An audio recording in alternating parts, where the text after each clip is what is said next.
The sun had barely illuminated the rooms of the house when Thomas crossed the hallway with heavy, irritated steps. He wore a faded t-shirt, his dark brown hair disheveled, and his green eyes filled with impatience. In the kitchen, he found Elizabeth, his mother, bent over the stove, trying to heat coffee in an old kettle. She was thin, her grey hair tied with a simple ribbon, and her brown eyes revealed fatigue. Upon noticing her son's presence, she forced a shy smile, but he didn't even respond. He opened the refrigerator forcefully and muttered something incomprehensible, shaking his head. Nothing ready again. How can someone spend the entire day at home and not do anything worthwhile? He said, walking away with a grimace. Elizabeth held the kettle handle firmly and murmured, almost without strength in her voice, "I had pain in my legs yesterday. I could only rest a little. Pain in the legs, pain in the back, there's always something. But when it's time to sit making those useless crochet things, you're completely fine, aren't you?" he retorted, pulling out a chair to sit down. She lowered her eyes and placed the kettle on the table carefully, trying to control her trembling hands. "I just want to help somehow. I do this to pass the time. It's all I have left." Thomas sighed loudly, banging his mug on the table. "What I have left is an entire life not knowing who my father was. And guess whose fault that is?" Elizabeth faced him, and for the first time that morning responded firmly, "He abandoned us. I couldn't stop him." He stood up quickly, pointing at her with anger in his eyes. "Lies. You always hid everything. Never wanted to talk about him. Never let me search.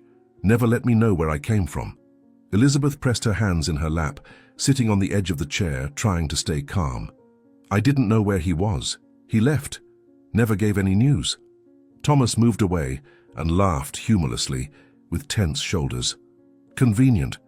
Now you blame it all on a disappearance and sit there as if you were the victim." On the street, the sound of a truck echoed, and a neighbor turned to look toward their house, clearly hearing the shouts coming from inside. The other one, who was sweeping the sidewalk, commented with a sigh, "It's like this every day. That man only knows how to yell at his mother." Meanwhile, inside the house, Elizabeth tried to catch her breath. She walked to the living room and sat down slowly in the armchair, her legs aching. She picked up the crochet she had left in the basket and tried to continue the piece she had begun the night before. Her hands trembled, but she forced the stitches carefully. "It's all I have left. At least this doesn't yell at me or blame me for everything." In the kitchen, Thomas washed a cup with excessive force, making noise with the cutlery. His thoughts were boiling, going back to his silent childhood, the questions never answered, Elizabeth's cold looks when he brought up the subject of his father. He left the kitchen and passed by her in the living room without looking, going up to his room, slamming the door. Elizabeth remained seated, murmuring to herself, "If I had known where he was, I would have told him. I just tried to protect him." The crochet thread escaped from her finger, but she recovered it calmly. "I swear I tried." Before we begin, comment where you're watching this story from and subscribe to the channel to keep following along. As evening fell, Elizabeth got up to check the oven. She had left a loaf of bread baking and, distracted with the crochet, forgot about the time. The strong smell of burning filled the kitchen. Thomas appeared at the door, sniffing the air, his eyes wide. "This again? Are you going to set the house on fire now? Isn't it enough to already be a burden in my life? Now you want to kill me suffocated with this horrible smell?" She took out the pan with a cloth, startled, dropping a piece on the floor. The bread was too toasted. "I'm sorry, I lost track of time." He approached and pointed his finger in her face. "You don't pay attention to anything. Nothing. You're only good for causing trouble." Without the strength to argue, Elizabeth turned and went to her room. She locked herself in, leaning against the door. The tears came silently, just flowing down. She sat on the edge of the bed and pressed the pillow against her chest. "I just wanted to give him a better life. It wasn't supposed to be like this." Outside, Thomas went to the backyard, nervous, kicking small stones along the way. He sat on the back steps and ran his hands through his hair. He was alone. The sky was beginning to darken. On the living room wall, an old photograph showed a smiling child in the arms of a young woman.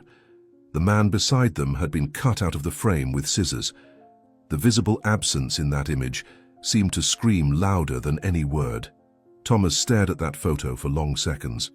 "Why did you leave?" he murmured. "And why did she never let me know?" Silence answered. And for a moment his face softened, but it was just a moment. With teary eyes, Thomas got up and went back inside. He took the photo from the shelf and observed the empty space next to his childhood version, his green eyes fixed on that torn piece. If only I knew. If only she had told the truth. The frame trembled slightly in his hands, but he returned it to its place. He walked slowly to the kitchen, turned off the lights and went up to the bedroom without saying anything else. In the dimness of the house, Elizabeth remained hugging the pillow, in silence, as night finally fell. The alarm clock rang with a sharp and irritating sound.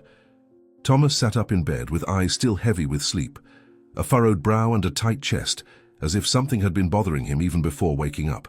He walked down the hallway in hurried and rigid steps. The smell of coffee in the air didn't seem inviting. In the kitchen, Elizabeth was standing in front of the stove, trying to balance the kettle with trembling hands. Her hastily tied hair and the flour-stained apron made her look even smaller than she was. Thomas stopped at the door, crossed his arms and said in a harsh tone, "How long is this going to take? It should be ready by now." She turned carefully, holding the kettle with both hands, and answered without looking at him, "It's almost ready, just one more minute." He snorted loudly, approached the table and pushed the mug away with a sharp gesture. The mug tipped over, coffee spread across the tablecloth, and Elizabeth let out a slight scream, trying to contain the damage with a dishcloth. Thomas took a step back, raised his hands in irritation and fired, "I can't take it anymore. I can't stand this anymore. Every day it's the same thing. Always something wrong." Elizabeth backed away a little with teary eyes and said in a low voice, "I did the best I could. I swear I tried to prepare everything right today." He moved away, walking from one side of the kitchen to the other, not knowing where to put his hands. "The best you could? The best would have been not letting me grow up without a father. The best would be giving me peace in this house." The silence that followed lasted only seconds, but weighed as if it were hours. Elizabeth was cleaning the table with automatic gestures, while Thomas stopped in front of her. The words came forcefully, like a hammer blow. "You are a burden to me." She froze. The phrase hung in the air, as if there was nothing more to be said afterward. But he continued, pointing to the door with his chin. "Enough. I'm going to take you to a better place. A place where you can't mess up my life anymore." Elizabeth didn't react. Her eyes got lost somewhere on the floor, and her hands stopped moving. "You're not serious," she whispered, but Thomas had already left the kitchen. The following minutes were a blur. He packed a small suitcase with some of her clothes, took a document from the drawer and returned to the kitchen in silence. Elizabeth was still standing beside the table, as if waiting for this to be just another passing outburst. But seeing him with the suitcase in his hands, she understood. She tried to stand up, her legs failed. He stopped in front of her, placed the suitcase on the chair and said only, "Let's go." She approached slowly, pleading eyes, choked voice. "Son, please." Thomas didn't even look in her direction. "It's no use. You're going. Now." In the car, the journey was in complete silence. Elizabeth sitting next to him, with her eyes turned to the window, hands crossed in her lap, clutching the fabric of her dress as if it could prevent tears from falling. Thomas kept his eyes fixed on the road without saying a word. Upon arriving in front of the simple building, with a discreet sign at the entrance, he parked and got out without waiting. He opened the door for her and pointed. "Get out." Elizabeth took a few seconds but obeyed.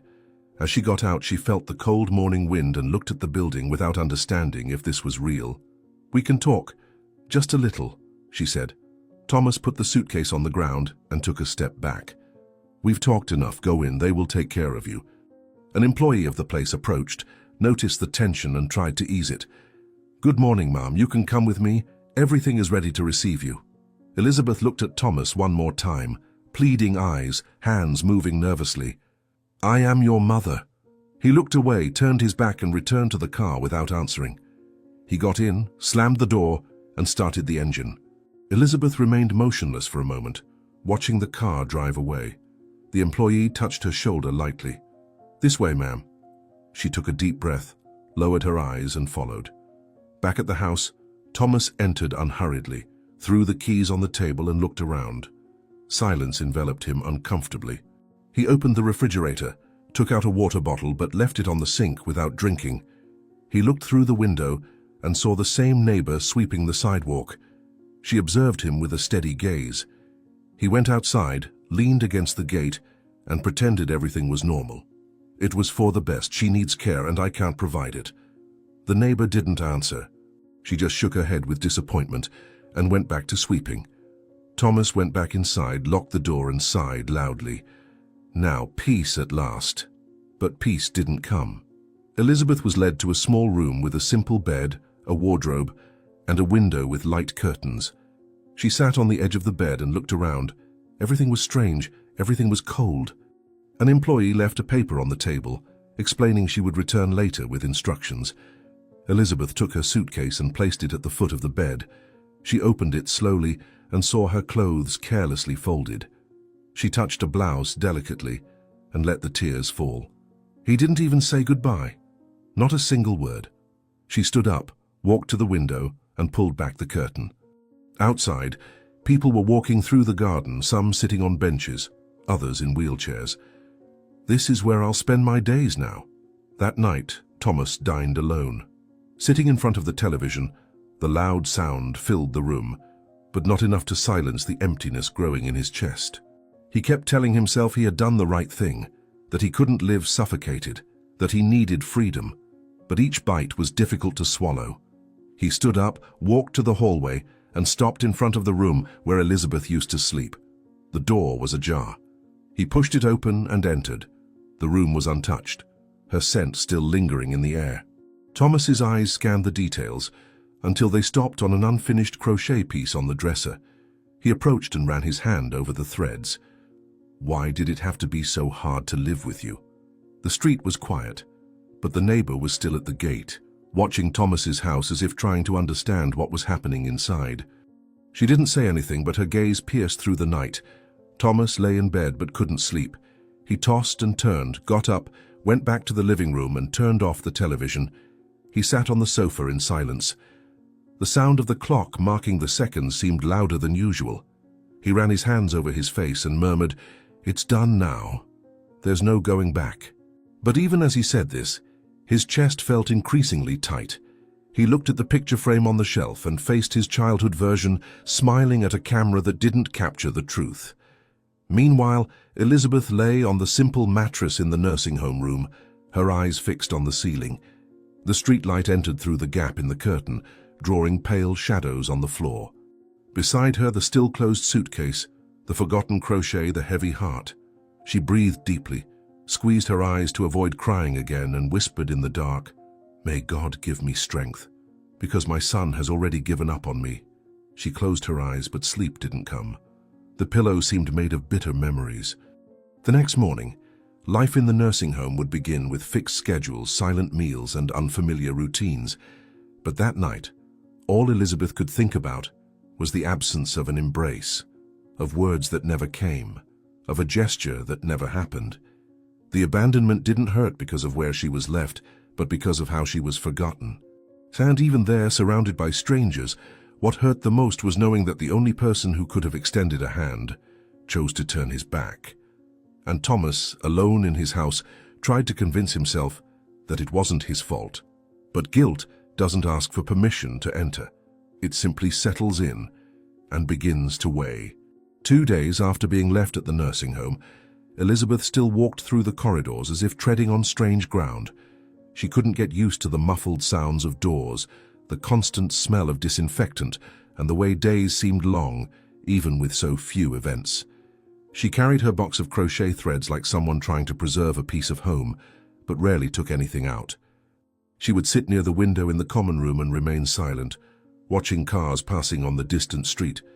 That's where William first noticed her, a young man in a clean lab coat and worn sneakers, with a folded notebook under his arm and attentive eyes. "You always sit here at this time, don't you?" he said, smiling slightly. Elizabeth raised her eyes with suspicion, but responded politely, "It's the only place where I can breathe without feeling like I'm being watched." He sat on the bench beside her, opening his notebook and beginning to underline phrases with a blue pen, but always casting discreet glances at her. Elizabeth noticed. She didn't know if it bothered or comforted her.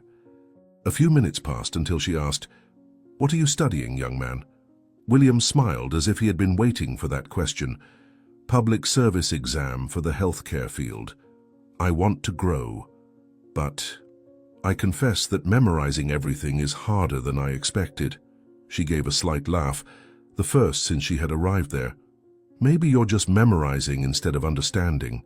Would you like to show me that notebook? He offered, and she began to carefully leaf through it.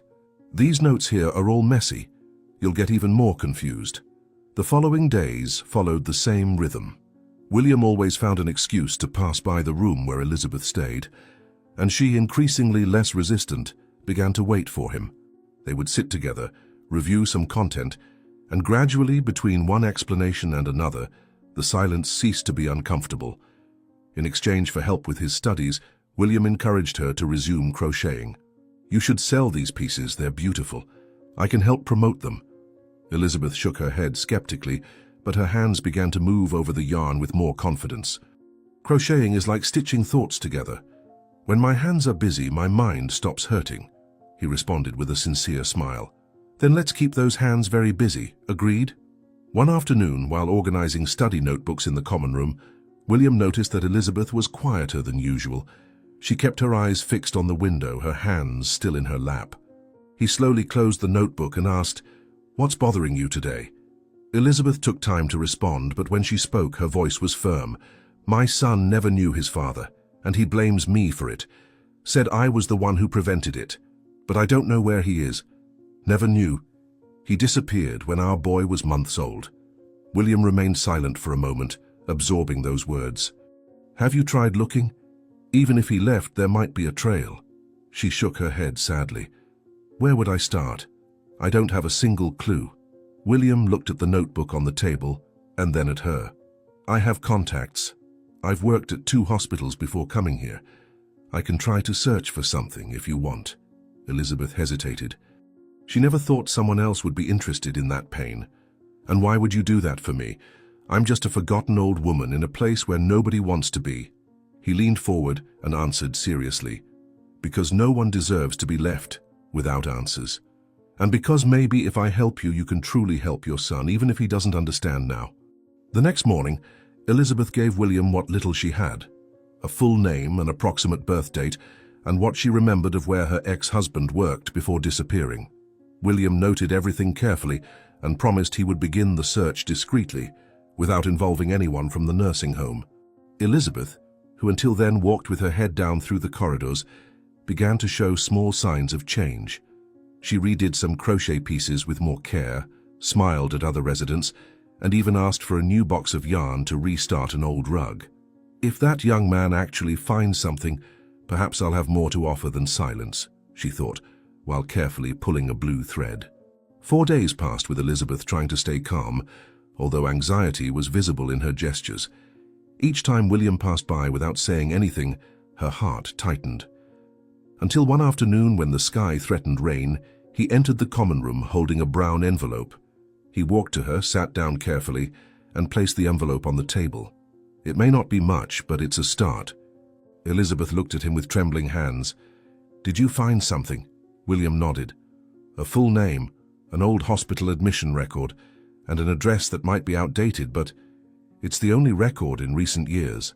Elizabeth took the envelope delicately, opened it slowly, as if that paper could change what she had carried in her heart for so long. When she read the name, her eyes filled with tears. "Peter, he's still alive." William said nothing. He just observed as she ran her fingers over the paper, as if trying to feel the presence of the man who had abandoned her. "You did this for me, without expecting anything in return. I don't even know how to thank you." He smiled and answered lightly, "Just don't stop crocheting. Promise?" Elizabeth dried her eyes with a handkerchief and nodded. "I promise, but now I need to find a way to deliver this to my son." Later that same day, Elizabeth sat alone in the nursing home garden.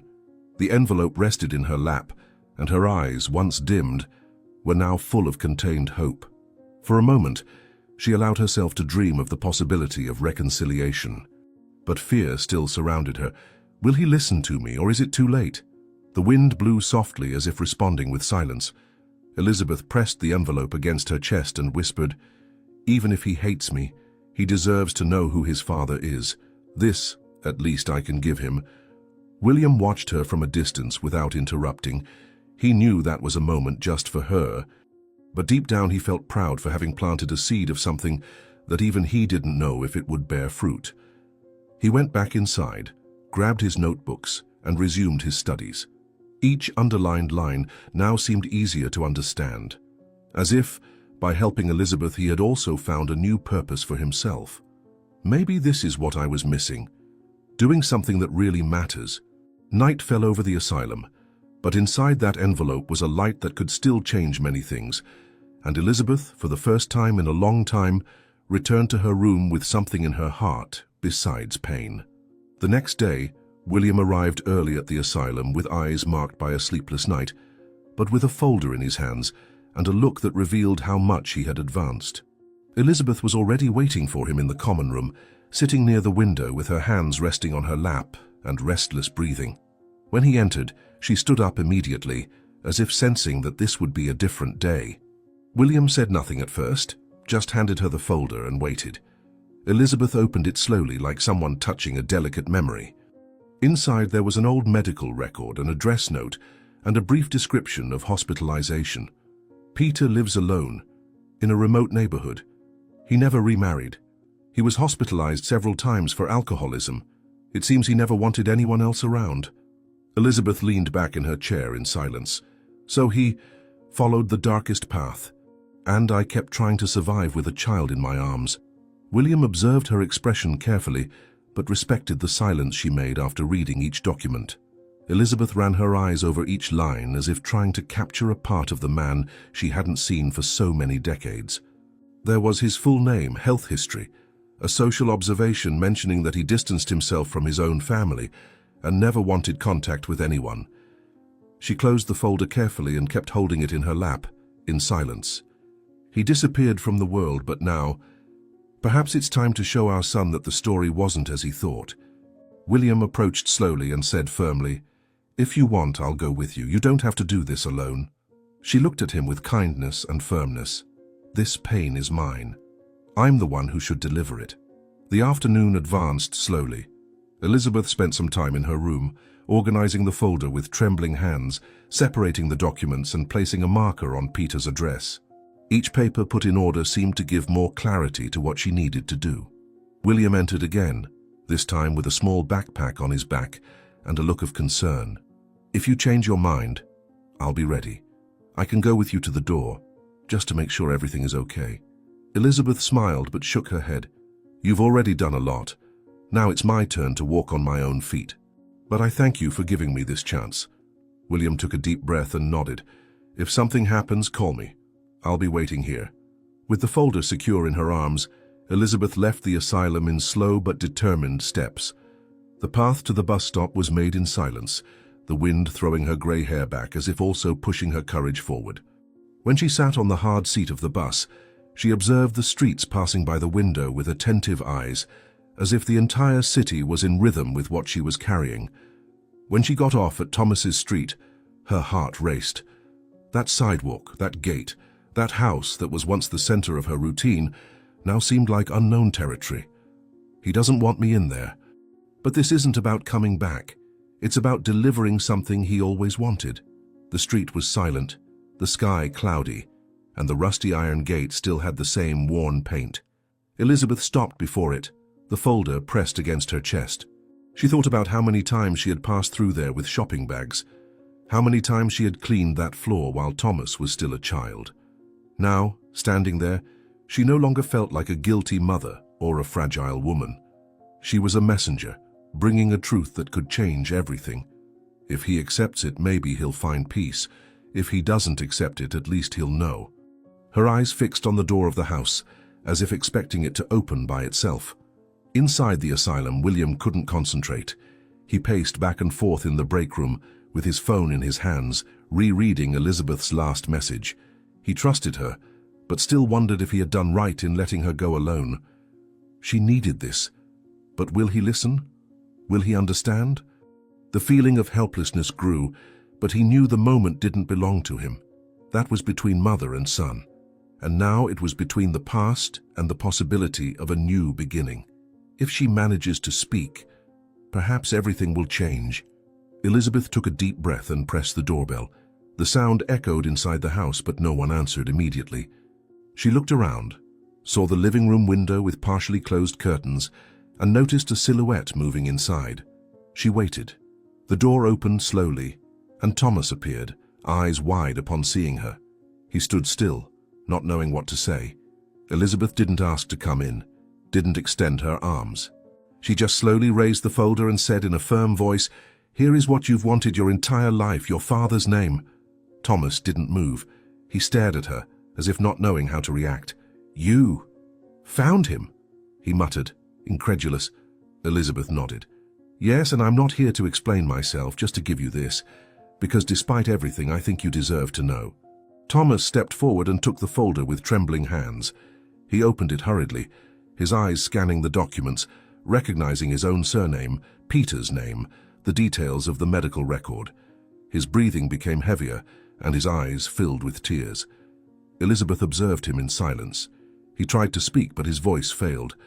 I never imagined he was still alive." Elizabeth remained firm. "He is, lives alone, has no one, and never looked for you. But now, you can decide what to do with this information." Thomas stepped back, with the folder still open in his hands. He looked at Elizabeth as if seeing her for the first time. "You did this even after everything? Even after what I said?" She took a deep breath. "I didn't come here for forgiveness. I came because the truth belongs to you. What you do with it is your choice." The silence stretched for a few seconds. Thomas looked at the folder, then at her. "You don't want to come in? Not even for a glass of water?" Elizabeth shook her head. "I wouldn't feel comfortable returning to a place from which I was expelled. I just wanted to give you this."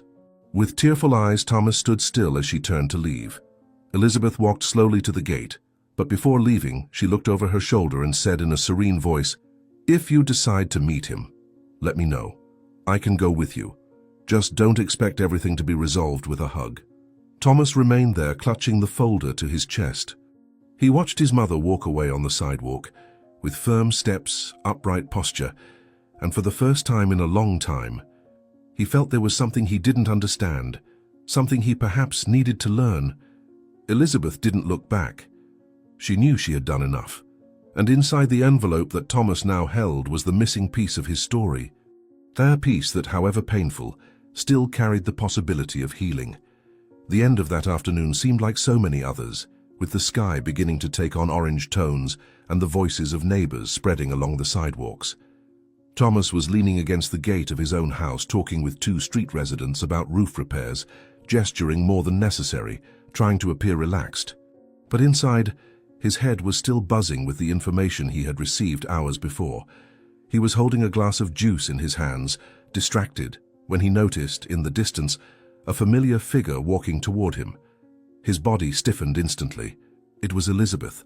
The neighbors' voices diminished until they became just noise. "It's her.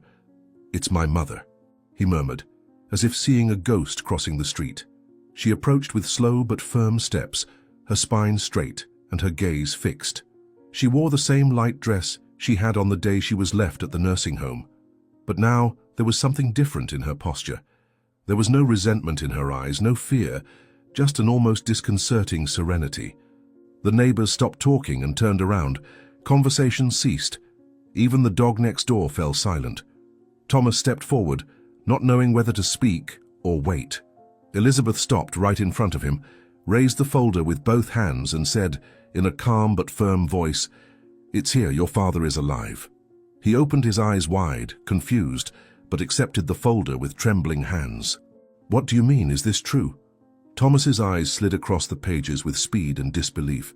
He recognized Peter's name, read the medical data, the address notation, the history. His hands began to tremble.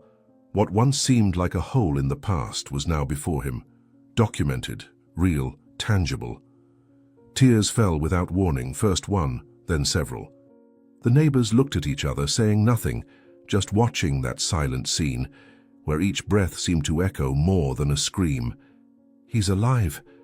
He really is alive," Thomas repeated with a broken voice. Elizabeth waited for him to read everything without interrupting. There was no rush nor expectation. This wasn't a reconciliation, it was just the end of a silence. When he looked up, she continued with the same serenity. "I didn't come back to demand anything from you. I didn't come to apologize. I just thought you deserved to know." He wiped his face with the back of his hand, still unable to understand everything. "Mom, forgive me. Come back home. I shouldn't have done what I did." But her answer came without hesitation.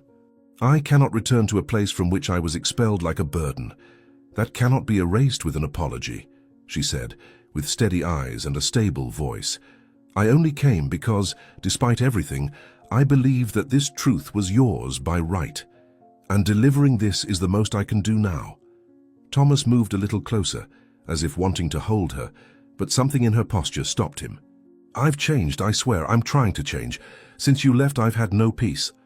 The sound of his breathing was audible, his chest rising and falling in a disorderly manner. The neighbors began to move away, respecting the moment, but still glancing from afar. Thomas fell to his knees on the sidewalk, hugging the folder against his chest as if it were a child, who finally received the missing piece of the puzzle of his own life. Tears were flowing strongly now, without shame, without restraint. "I just wanted to know who I was, why he left me, why you never told me." Elizabeth didn't move. She remained standing, like a living statue. She lowered her face slightly to speak to him. "Because I was also left behind, Thomas, and I had to be strong to raise you alone. Silence was all I had left when the world turned its back on me, and even so, I never stopped trying to protect you." Thomas looked up, devastated. "But why now? Why only now?" Elizabeth answered without hesitation. "Because only now did I get help. Because only now someone listened to me. And because even with everything that happened, I am still your mother." He stretched out his arm as if wanting to touch the hem of her dress, but Elizabeth took a step back. "Don't ask me to come back. That I cannot do. I lived too many days here being treated like a burden. I couldn't cross that door as if nothing had happened." Thomas stood up slowly, his eyes red, the folder still against his chest. "And if I go after him, and if I want to meet this man?" Elizabeth gave a slight nod. "I can go with you, if you want. But don't expect easy answers, and don't think he will be the father you always wanted." She began to move away, the sound of soft steps on the sidewalk filling the space that remained between them. Thomas stood still, watching her distance herself with the same firmness with which she had arrived. The sun was already beginning to descend on the horizon, painting the sky with orange tones. Elizabeth turned the corner without looking back, and in that moment Thomas understood what it meant to be left not out of revenge, but out of necessity.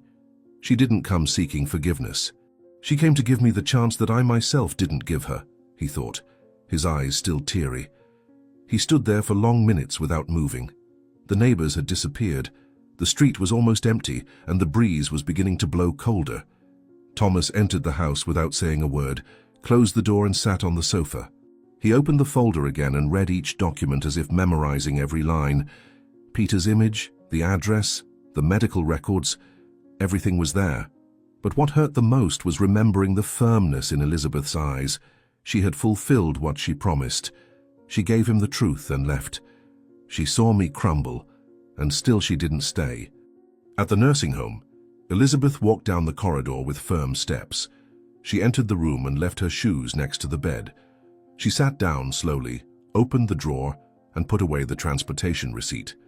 She took a new crochet thread, carefully attached it to the needle and began to sew. William entered shortly after, leaning against the door with an attentive look. "Did it work?" he asked. Elizabeth didn't raise her eyes but answered while braiding the threads. "I delivered what he needed. Now what he does with it no longer depends on me." William approached and sat down beside her. "You were very brave. I don't know if I would have done the same." Elizabeth paused her crocheting for a moment and looked out the window where the afternoon light was already giving way to the beginning of the night. Courage isn't about not feeling pain. It's about doing it anyway. I couldn't carry that guilt anymore, and now perhaps he will finally understand. William smiled, picked up the study notebook on his lap and said in a calm voice, "You have taught me more about humanity in these days than any book." Elizabeth went back to sewing, with steady hands and a heart, finally, a little lighter. Because sometimes Taking a step out of home is less painful than returning, and she knew deep inside that she had done everything she could. 2 days later, the car traveled silently through narrow streets to a more distant neighborhood. In the front seat, William drove with his eyes focused on the road. In the back seat, Elizabeth looked out the window, hands on her lap, holding her purse firmly. Next to her, Thomas observed his own reflection in the glass, trying to hide the uneasiness he felt. They hadn't exchanged words since leaving the asylum. Their destination was a small house with low walls and a neglected garden where Peter lived, the father Thomas had never known.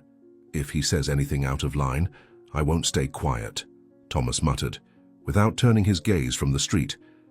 Elizabeth merely nodded. "You will listen. Then, decide what to do with it." The house appeared before them like a poorly maintained memory of the past. Stained walls, a crooked door, windows covered with cloths instead of curtains. William parked and turned off the car, but no one moved immediately. Elizabeth was the first to get out, calmly adjusting her clothes. Thomas hesitated for a second before opening the door. As they approached the entrance, they heard slow, heavy footsteps coming from inside the house. Peter appeared at the door with a hunched posture and a face covered with deep wrinkles. His eyes, however, maintained a hard, almost defiant gleam. He stopped, crossed his arms and looked at Thomas with strangeness. "So it's you, the grown boy." Thomas raised his chin firmly. "I'm not a boy anymore, and I didn't grow up because of you." Peter showed no surprise. He observed Thomas for long seconds, then looked quickly at Elizabeth without saying a word. William remained near the gate, respecting their space. The old man turned around, entering the house without inviting them in. Thomas followed right behind, and Elizabeth, with calm steps, followed him. The interior of the house was dark and stuffy, smelling of cigarettes and old coffee. Peter sat in a worn armchair, while the two remained standing before him. Silence reigned for a moment, until Thomas delivered the first blow. "You abandoned us. You threw away your family, and now you live here hiding from what?" Peter let out a short laugh without humor.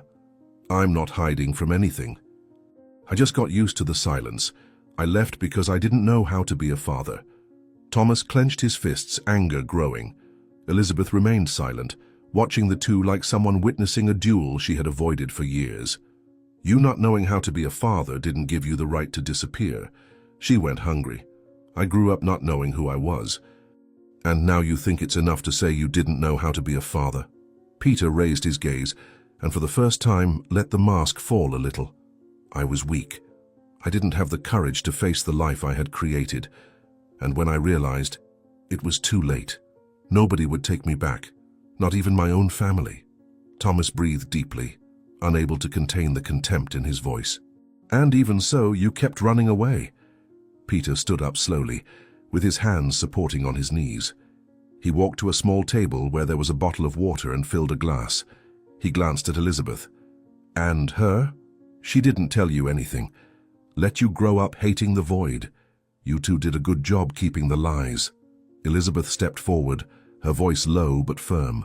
"I just didn't have answers, and protecting my son was the only thing I managed to do with dignity." Thomas turned to her, confused. "You think protecting is hiding? He had an obligation to be present." Peter slammed the glass on the table. "And you have an obligation to respect your mother." The silence that followed was sharp. Thomas stared at his father with wide eyes, surprised by the strength of his tone. Peter took a deep breath and added, his voice lower but firm, "I did a lot of wrong things that shame me to this day, but not even on my worst day would I throw my mother out of the house. Not drunk, not sick, not desperate." Thomas felt the blow like a stab. He stepped back, his face flushed. "You have no moral ground to tell me this. You disappeared. You didn't see anything. You didn't suffer what we suffered." Peter walked up to him slowly and pointed to his own chest. "That's true. I have no moral ground. But still, there are mistakes that not even a man like me made." William from the door watched in silence, ready to intervene if necessary. Elizabeth remained still, looking at the floor without interfering. Thomas ran his hands over his face, tried to hold back tears but couldn't. "So you mean, even you, with everything you did, still judge me for this?" Peter responded with a sad look. "I don't judge, but you need to carry what you did. as I carry what I did. Running away doesn't erase anything. And blaming others won't ease your conscience. Thomas's voice faltered. I thought I was going to hate you, but now I don't know what to think anymore. The conversation ended there. There was nothing more to say. Peter returned to the armchair and sat down slowly, as if each word had drained what little energy he had left. Elizabeth looked at Thomas and made a subtle gesture with her head. It was time to go. William opened the gate and received them outside. Neither spoke during the journey back. The silence in the car was different from before. It was a silence full of weight, but also of understanding. When they arrived at the nursing home, William parked and opened the door for Elizabeth. She touched his arm affectionately and said in a calm voice, "Thank you for everything. You have been more than a support. You have been light." William smiled slightly. "You deserve to find peace." Thomas got out without saying anything. He walked a few meters until stopping under a tree near the entrance of the nursing home. He looked at the darkening sky, thought about his father's words, his mother's steady gaze, the aged house and the silence he himself had created. He squeezed his eyes shut and took a deep breath. I wanted to go back in time, but time doesn't go back. Elizabeth entered the nursing home in silence with slow steps. William stood at the door, observing Thomas from a distance. That day didn't bring easy answers, but it brought something more important, the truth that hurts but also heals, and now each carried their part of it. A week after the tense and silent visit, Thomas received a short, direct call from a local health clinic. The nurse's dry tone was enough to put him on alert. Peter had been referred for tests after fainting in the street and was showing symptoms of heart failure. The doctor recommended urgent follow-up. Thomas hung up the phone without knowing what to do for a few minutes. He looked around the house, the cold walls, the old furniture, the crushing silence. He walked to the table, picked up paper and pen, but soon gave up writing anything. He's going to die, and I don't know if I'm ready to lose someone else. That same afternoon, Thomas went to his father's house. He found Peter more dejected, sitting on the sofa with a tired expression, a half-full glass of water in his hand. The environment was more disorganized than usual. Thomas didn't ask questions, just started collecting dirty dishes, opened the windows and cleaned the table with a damp cloth. Peter watched him in silence, with a surprised look. After some time, he said in a weak voice, "I didn't expect to see you again." Thomas replied without looking at him, "Neither did I, but someone has to do something." Peter didn't comment further. He just leaned his head against the back of the armchair and closed his eyes. In the following days, Thomas returned to that house daily. He bought the medicines Peter needed, brought ready meals, scheduled an appointment with a specialist, and accompanied his father to the hospital. Their coexistence was silent but gradually less uncomfortable. Peter accepted the help without resistance, and at times even risked asking a question about what Thomas did, where he lived, what his routine was like. Thomas answered with short but honest phrases. "I'm not doing this for you. I'm doing it because I'm better than I once was." Peter nodded in silence without arguing. "Even so, it's more than I deserve." Meanwhile, Elizabeth learned of their rapprochement from William himself, who was following the events closely. He sat next to her in the nursing home lounge with relaxed shoulders and his notebook closed on his lap. He has been visiting his father every day. He's covering everything on his own. He's doing what no one expected him to do. Elizabeth looked out the window for long seconds before saying anything.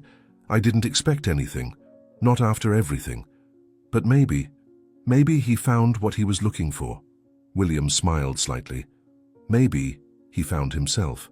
Thomas, with a heart still heavy with resentment, tried several times to write to his mother. He couldn't speak to her in person.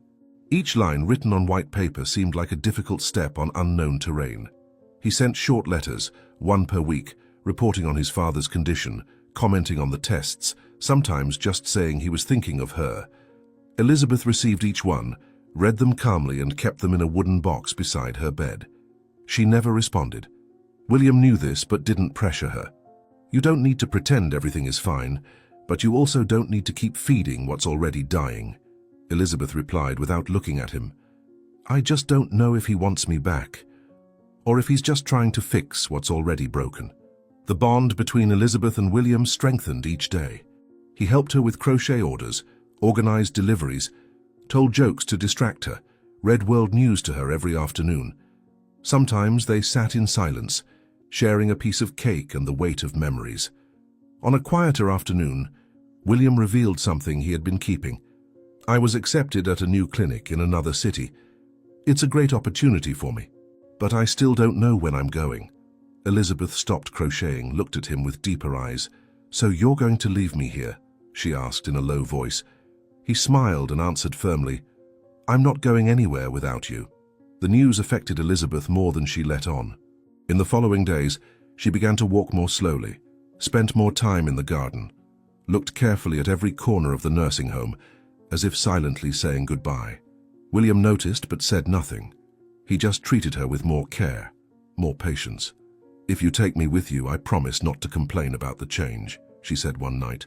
He laughed. "You're the only one who still calls me young man. I think I'll need that over there." Elizabeth squeezed his hand affectionately. "You'll need someone who remembers who you really are."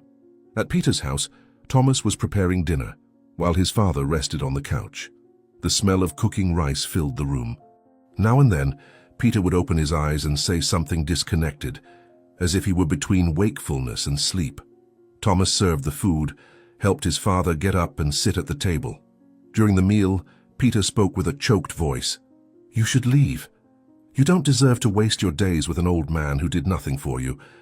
Thomas set down his cutlery, took a deep breath and replied, "And you should have been a father.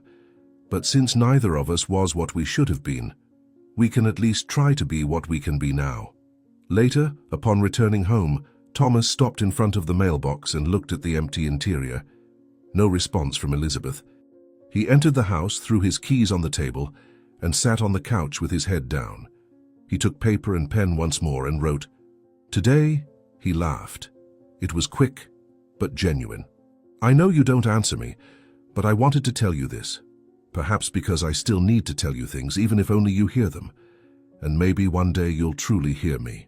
He folded the letter, put it in an envelope and walked to the nursing home. He left the correspondence at reception and left without saying a word. The following morning, Elizabeth read the letter sitting near the garden. When she finished, she ran her hand carefully over the paper and stored it in the box with the others. William approached with a different envelope. "It seems the clinic wants an answer soon. They'll pay for everything. Housing, food, transportation. All that's missing is my decision." Elizabeth stared at him, and for a moment, her eyes shone with uncertainty. "You need to go, and I need to accept that everything changes." William knelt before her, holding her hands. "I don't want to go if you don't come. I promised, and I keep my promises." Elizabeth looked at the box where she kept her son's letters, then at the clear sky above the garden. There, between the silence of the leaves and the weight of memories, she felt something inside her beginning to open. It was still difficult. It still hurt. But perhaps forgiveness was less about forgetting and more about not carrying it alone. And for the first time since she had been left in that nursing home, she felt there was more than one place where she could start again. "Maybe I need to go too. Not for you, but for me." William smiled and stood up. "Then let's go. When you're ready, I'll be here." 3 months later, Peter was walking slowly around the block with his hands behind his back and his chin slightly raised, like someone trying to recover the dignity lost with time. Thomas walked beside him, in silence, attentive to his father's steps, ready to hold his arm if he stumbled. Neither said much, but the silences had changed. Now, they were comfortable. They stopped in front of a newsstand, and Peter observed the headlines with curiosity. "When I was young, I dreamed of being a journalist, but I never wrote a single line." Thomas smiled slightly. "It's never too late to try something." After the walk, they sat on a park bench. Peter rested his hands on his knees and stared at the slow movements of leaves on the ground. "You're better than me. Stronger. I wouldn't have done what you did." Thomas shook his head, facing the sky. "I was weak too when I kicked my mother out. I became what I most detested." Peter turned his face to him, his expression lighter.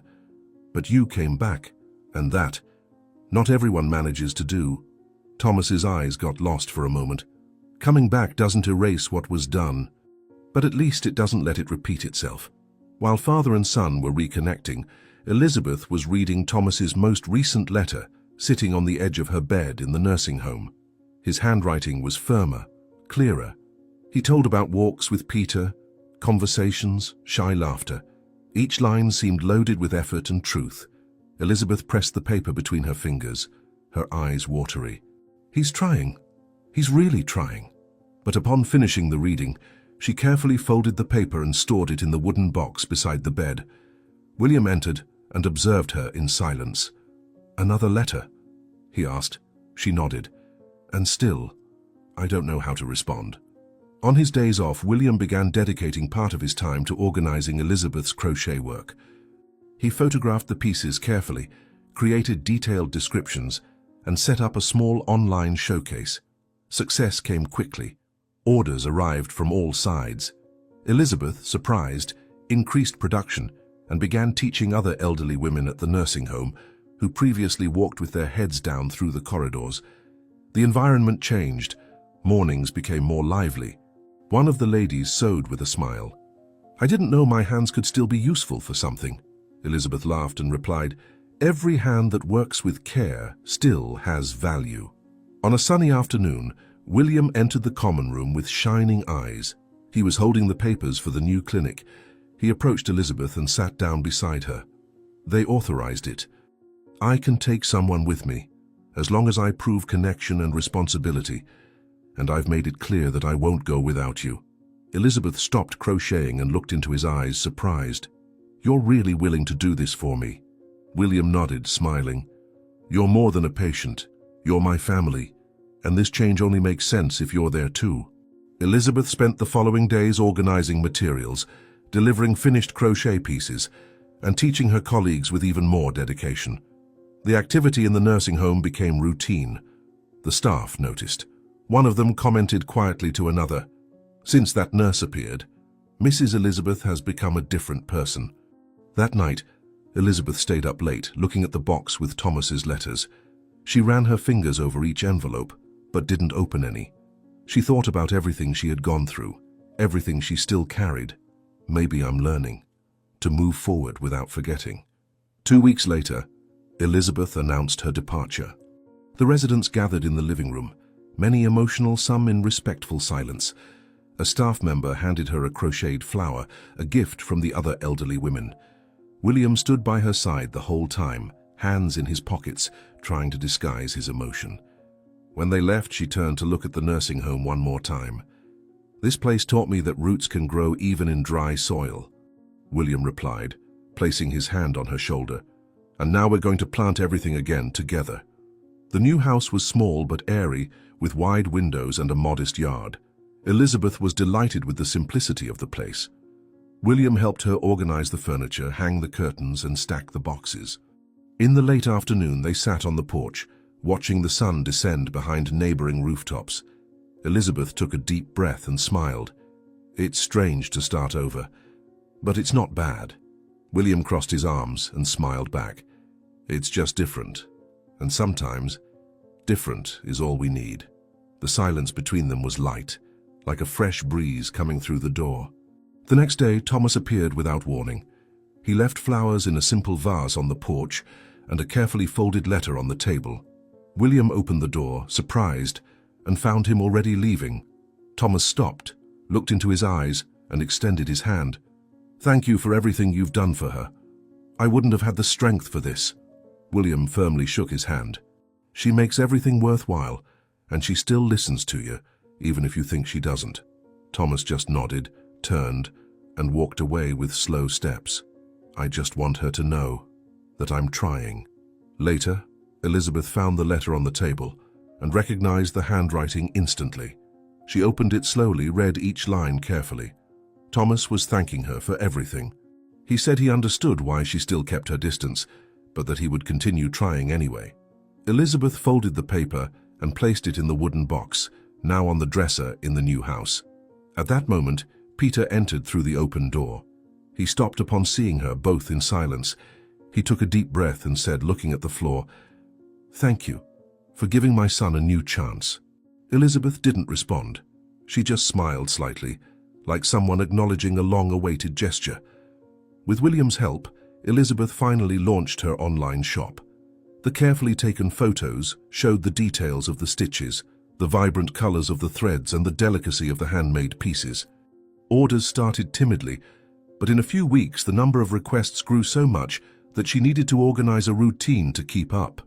William made a point of responding to each thank you message from customers, while Elizabeth wrapped the pieces with a ribbon and a handwritten note. "I never imagined that someone would want to pay for something I made to forget my sadness." William smiled and replied, "It's because now what you make transmits hope."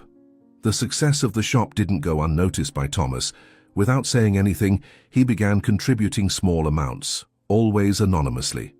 William soon noticed, but didn't comment. Elizabeth, in turn, received the transfers with bewilderment, but continued to silently express gratitude. One day, upon seeing the positive balance, she said in a low voice, "Whoever it is, they're helping me keep alive a piece of what remains." William responded while checking the reports. "Sometimes the one who hurt the most is the one who most wants to heal, even if they don't know how." At the clinic, William was promoted to coordinator. Now he took care not only of patients, but also of the nursing team and social projects. He secured resources to expand the occupation program for the elderly and used Elizabeth's shop as an example. Elizabeth, proud, spent her days organizing crochet pieces, attending to customers, and teaching classes to women from the community. "You're creating a network of steady hands and healed hearts," William said during a meeting. Elizabeth laughed, pulling a colorful thread. "I'm just trying to show that, even after so long, it's still possible to build something beautiful." Peter moved nearby with Thomas's help. The apartment was small but comfortable, and for the first time in many years, he returned to having a routine. He took short walks, prepared his own coffee, and received his son for lunch on weekends. The conversations were now light, full of pauses, but without aggression. Thomas took care of his father's health with dedication. During one of the visits, Peter said, looking at his plate, "You're being more of a father than I ever was." Thomas responded without hesitation, "Maybe that's what forgiveness means, continuing even knowing what was missing." The letters between Thomas and Elizabeth continued, short, simple, but loaded with meaning. He told about his visits to his father, new projects at work, the small lessons of the week. Elizabeth read each one with attention, smiled, sometimes let a tear fall but didn't respond. Until the day when, after reading a letter where Thomas said he could never erase what he did, but promised to try to be a better man every day, she wrote a single word in response: "Continue." And it was enough for him to feel that somehow he was being heard. A few days later, Elizabeth organized a small exhibition of her crochet work. It was in a simple community room with tables decorated with her pieces, trays of cookies, and juice for visitors. William helped with the invitations, the neighbors attended, and the place filled with interested people. Thomas arrived with Peter shortly before the start. Both were well-dressed, discreet, and carried a vase with simple flowers. Elizabeth saw them coming, paused for a second, but soon returned to smiling and receiving guests. William approached and held her hand. "Today is your day, and they are here for you." During the event, amidst laughter, compliments, and sales, Elizabeth called Thomas and Peter to take a picture beside her. The two hesitated for a moment, but accepted. They stood next to her, and before the click was made, Peter turned to his son and hugged him. Thomas, surprised, reciprocated. Elizabeth observed the scene with watery eyes, but didn't let the tears fall. William captured the image with an emotional smile. "This photo will be the portrait of a story that almost didn't happen," Elizabeth responded calmly. "But it's good that it did." At the end of the day, with the hall almost empty, Elizabeth and William were alone organizing the last pieces. She sat beside the table, exhausted, but happy. William stood before her, holding one of the crochet pieces and smiling tenderly. "If someone had told me I would learn so much from a lady who crochets, I would have doubted." Elizabeth held his hand with affection in her eyes. "And if someone had told me I would find a son in the nurse who took care of me, I would have doubted too." He lowered his head, moved. "You've taught me more than any diploma." Later, in the tranquility of the new house, Elizabeth sat by the window as she liked to do. The sky was orange, the sounds of the street distant.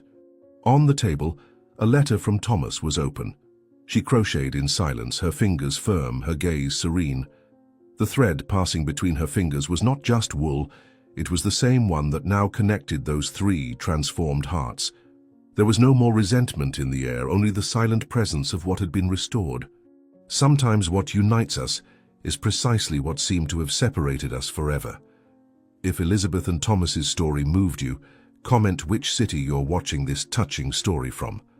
Also, don't forget to subscribe, like, and check out the story that's appearing on the screen now, chosen especially for you. See you soon. "That cleaning lady will never set foot in my mansion again," shouted the wife of a millionaire as she threw an elderly cleaning lady out of their mansion. Sometime later, an unexpected visitor revealed something that left everyone in shock. The Montemar mansion shone under the golden lights of the gala party taking place that night. Crystals reflected the glow of antique chandeliers, while champagne glasses clinked in the hands of elegantly dressed guests. In the center of the main hall, Vanessa, a woman of stunning beauty, with black hair that cascaded down her exposed back in a red dress, circulated among the guests. Her amber eyes concealed the coldness of her heart, while her calculated smile enchanted everyone. She was the young wife of Richard, the mansion's owner and respected businessman, a man with graying hair and elegant posture who, despite his advanced age, maintained an imposing bearing and penetrating gaze. Vanessa observed her husband from afar, absorbed in her own thoughts while her fingers played distractedly with the gleaming diamond on her ring finger.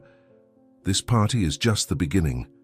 Soon everything that is his will be mine, and I can finally live the life I always deserved," thought Vanessa, as her gaze discreetly crossed with Tyler's, the family's driver, who was serving drinks on the opposite side of the hall.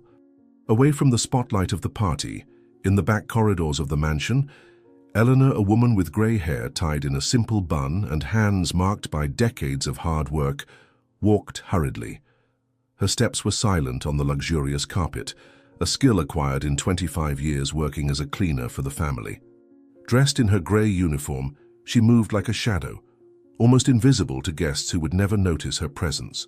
That night, while music and laughter echoed through the main hall, Eleanor was looking for cleaning products to solve a small accident in the kitchen.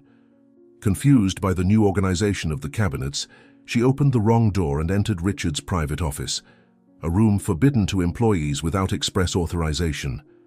Holy Mother, where did they put that disinfectant? The party has barely started and they've already spilled wine on the new carpet, Eleanor muttered to herself, as her eyes adjusted to the dimness of the office. What Eleanor saw upon entering the office made her heart almost stop. There, on the solid mahogany desk, where Richard usually signed his important contracts, were Vanessa and Tyler, entwined in a passionate kiss. The hands of the young driver, with his athletic physique and seductive smile, roamed the mistress's body shamelessly, while she, with disheveled hair and cheeks flushed from alcohol, laughed softly. Eleanor remained paralyzed, her breath suspended in absolute shock. A toppled champagne glass stained important documents, and the skirt of Vanessa's dress was indecently raised. The cleaner tried to retreat silently, but her elbow bumped into a picture frame that fell with a dull thud onto the carpet. The sound, though muffled by the distant music, was enough to alert the couple. Vanessa turned abruptly, her wide eyes meeting Eleanor's. "What are you doing here, you meddling old woman? How dare you spy?" hissed Vanessa, quickly adjusting her dress as her face transformed from surprise to calculated fury. Eleanor felt the blood freeze in her veins. Her years of loyalty to the family, especially to Richard, who had always treated her with respect, contrasted violently with the scene she had just witnessed. Her wrinkled hands visibly trembled as she took a step back, leaning against the closed door. Fear spread through her body like poison. It wasn't just the fear of losing the job that supported her and paid for her high blood pressure and arthritis medications, but also the horror of seeing betrayal happening under the roof of the man who blindly trusted his young wife. Tyler, for his part, maintained an impassive, almost arrogant expression, his dark eyes fixed on Eleanor like a predator evaluating its prey. "Please, ma'am, I need this job for my medicine." "I didn't see anything, I swear by the Virgin of Guadalupe," pleaded Eleanor, her voice breaking in desperation as tears began to form in her tired eyes. In the 3 days that followed, Eleanor lived in constant anxiety. Each time she crossed paths with Vanessa through the corridors of the mansion, She felt the weight of the mistress's threatening gaze upon her. The cleaner redoubled her efforts in her tasks, arriving earlier and leaving later, hoping that her dedication might compensate for the terrible secret she now carried. But Vanessa was not willing to take risks. One afternoon, during a private meeting with Tyler in the back garden, away from curious eyes, she plotted her macabre plan. Her thin fingers played with a strand of hair as she spoke in a low, calculated tone, her beauty masking the coldness of her intentions. "We need to get rid of that nosy old woman before she opens her mouth. I already have everything planned for our escape, but she could ruin everything," said Vanessa, her eyes shining with a mixture of malice and determination that would make any sensible person back away. On the fourth night after the incident, when the mansion was silent and most of the staff had already retired, Vanessa put her plan into action. With feline steps, she entered her husband's room, who was sleeping deeply after taking his insomnia medication. Carefully, she opened the drawer of the antique dresser, where Richard kept his most valuable possessions. Among them gleamed the gold watch that had belonged to his father, a rare piece of inestimable value, both financial and sentimental. Vanessa took it, feeling its considerable weight in the palm of her hand, and hid it inside the pocket of her silk robe. With the same silent care, she headed to the staff dressing room. She knew the house routine well, and knew that at this hour the place would be empty. She easily located Eleanor's simple and worn bag, hanging on one of the hooks identified with small labels. "This will teach that busybody to keep her nose out of my business," Vanessa muttered to herself as she slipped the watch into the cleaner's bag. The following night, during the formal dinner Richard was hosting for some important partners, Vanessa implemented the second part of her plan. She looked stunning in a midnight blue dress that contrasted with her fair skin and enhanced her golden eyes. She watched attentively when her husband, in the middle of the meal, raised his jacket sleeve to check the time, only to discover that his wrist was bare. The confused expression on Richard's face was the signal she had been waiting for. With the skill of a consummate actress, Vanessa leaned toward her husband, her voice a perfect mixture of concern and calculated hesitation. "Darling, I've noticed objects disappearing.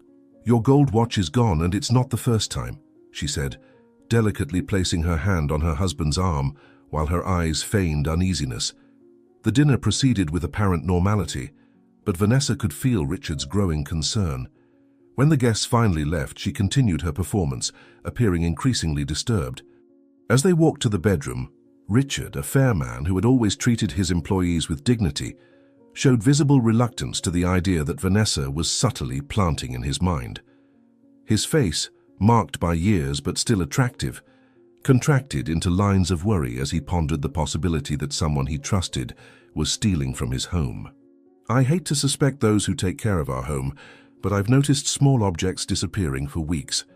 Perhaps we should check," suggested Vanessa with false hesitation, while her perfectly manicured nails caressed her husband's arm in a studied gesture of comfort. The next morning, pressured by his wife's insistence and genuinely concerned about the disappearance of an object of such sentimental value, Richard made the difficult decision to request an inspection among the staff. With a heavy heart, he gathered everyone in the grand entrance hall. Eleanor was among them, her eyes downcast and worried, but her conscience clear. Never in all her years of service had she taken even a pin that did not belong to her.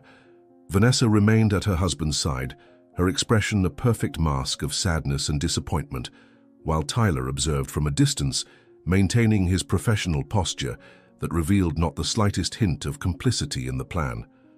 "I deeply regret having to do this, but an object of great personal value has disappeared, and I need to ask that everyone allow their bags and belongings to be checked," announced Richard, his grave tone demonstrating how much the situation displeased him. One by one, the employees voluntarily opened their bags and backpacks. When it was Eleanor's turn, she handed over her worn leather bag with the confidence of someone who has nothing to hide. The butler designated for the verification opened the worn clasp, and to everyone's horror, especially Eleanor's, there was Richard's gold watch, gleaming in contrast to the simple and organized interior of the bag. A collective murmur of surprise ran through the hall, while Eleanor's eyes widened in shock and disbelief. Her wrinkled face instantly paled, and her mouth opened in a silent scream of denial. "It wasn't me, Mr. Richard. It's a setup. "Your wife hides dark secrets that would destroy you," exclaimed Eleanor, her fragile body trembling like a leaf while pointing an accusing finger at Vanessa.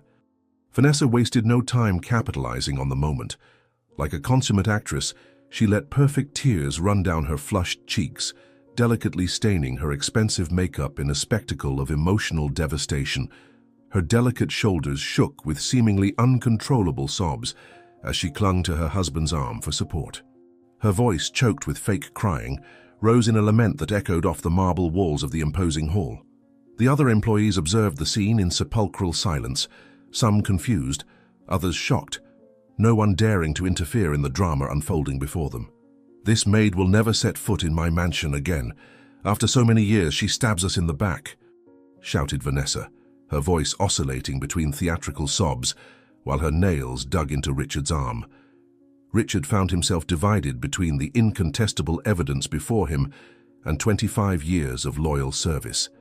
His face, normally confident and decisive, now showed a mixture of confusion, disappointment, and even shame for having to deal with such a situation. He looked deeply into Eleanor's eyes, as if seeking in them the truth that his heart refused to accept. The maid held his gaze, genuine tears of injustice and despair flowing freely down her wrinkled cheeks. But the presence of the clock in her bag was a fact that could not be ignored, and the wild accusations she made against Vanessa seemed only to confirm her guilt in everyone's eyes. "Eleanor, we have worked together for many years, and this makes this situation even more painful. Out of respect for this time, I will not call the authorities, but I must ask you to leave my house immediately," Richard finally said, his tone firm but laden with genuine regret. Eleanor, devastated and humiliated, gathered her few belongings under the accusing and curious gazes of the other employees. No one dared to defend the elderly woman, fearing for their own jobs in such difficult times. With trembling legs and a broken heart, she crossed the grand gate of the Montemar mansion for the last time. As if in a cruel final blow from fate, the sky opened in a sudden storm as soon as she stepped onto the street. The heavy rain fell mercilessly on her fragile body, mixing with the tears of injustice that wouldn't stop flowing. With her clothes quickly soaked and her grey hair clinging to her face, Eleanor stopped at a certain distance, turning to contemplate one last time the mansion that had been her workplace for more than 2 decades. "The truth always comes to light, like water that cannot be held in hands," Eleanor murmured to herself, as she pressed against her chest the small medal of the Virgin that she always carried with her. Inside the mansion, Vanessa observed the scene through the living room window, a triumphant smile playing on her perfectly outlined lips. She felt a presence behind her and recognized Tyler's masculine cologne. Without taking her eyes off the solitary figure of Eleanor being punished by the rain, she allowed a malicious smile to form completely on her face. Leaning slightly backward, she felt the warmth of Tyler's body close to hers, though he maintained a professionally appropriate distance in case someone entered the room. 3 days and we'll be free forever," whispered Vanessa, as her golden eyes shone with the promise of a new life built on her husband's fortune and the disgrace of an innocent. Weeks passed like an eternity for Eleanor. Sitting at the small, worn wooden table that occupied the center of her living room, she contemplated the empty bottle of high blood pressure medication. The humble house in the outskirts, with its peeling walls and ceiling that leaked on rainy days, seemed even more desolate now. The faded curtains filtered the weak afternoon light, projecting ghostly shadows across the cramped room. On the wall, a yellowed photo showed a younger Eleanor next to her late husband. She passed her trembling fingers across her forehead, feeling the pressure pulsing at her temples. Since her unjust dismissal, every penny saved over the years had been directed toward basic necessities: food, water, electricity. The medications, too expensive for her current budget, had become a luxury she could no longer afford. The silence of the house was interrupted only by the insistent ticking of the old clock on the wall and the distant sounds of the neighborhood. How could I have been so naive? I worked honestly my entire life, and now my name is stained by a lie, murmured Eleanor, as a solitary tear ran down her wrinkled face. If only there was some way to prove my innocence. The sound of soft knocks on the door startled Eleanor. She stood up with difficulty, her aching joints protesting with each movement. Opening the door, her tired eyes met Martha's familiar face. The former cook of the Montemar mansion was a robust woman, with calloused hands and a welcoming smile. Her black hair with grey streaks was tied in a simple bun, and her dark eyes, always expressive, reflected genuine concern. She carried a basket covered with a colourful cloth, from which emanated an aroma that made Eleanor's stomach growl involuntarily. She hadn't realised until that moment that she had barely eaten that day. Martha entered without ceremony, placing the basket on the table and embracing her friend tightly. The familiarity of the gesture brought a wave of comfort that almost made Eleanor collapse in tears again. "I came as soon as I could escape from my duties at the new house where I work. I brought hot food and some money I managed to save," said Martha, taking containers with homemade meals and a small envelope from the basket. "It's not much, but it should help with the medicine. I still can't believe what they did to you after so many years of dedication." And the small living room transformed into a confessional when the two women sat down, sharing the simple meal Martha had brought. The aroma of meat and vegetable stew filled the room, bringing brief solace to Eleanor. Between slow forkfuls, she finally found the courage to reveal what had really happened on that fateful night at the Montemar mansion. The words flowed like a dammed river that finally finds its course, while Martha listened with increasingly widened eyes.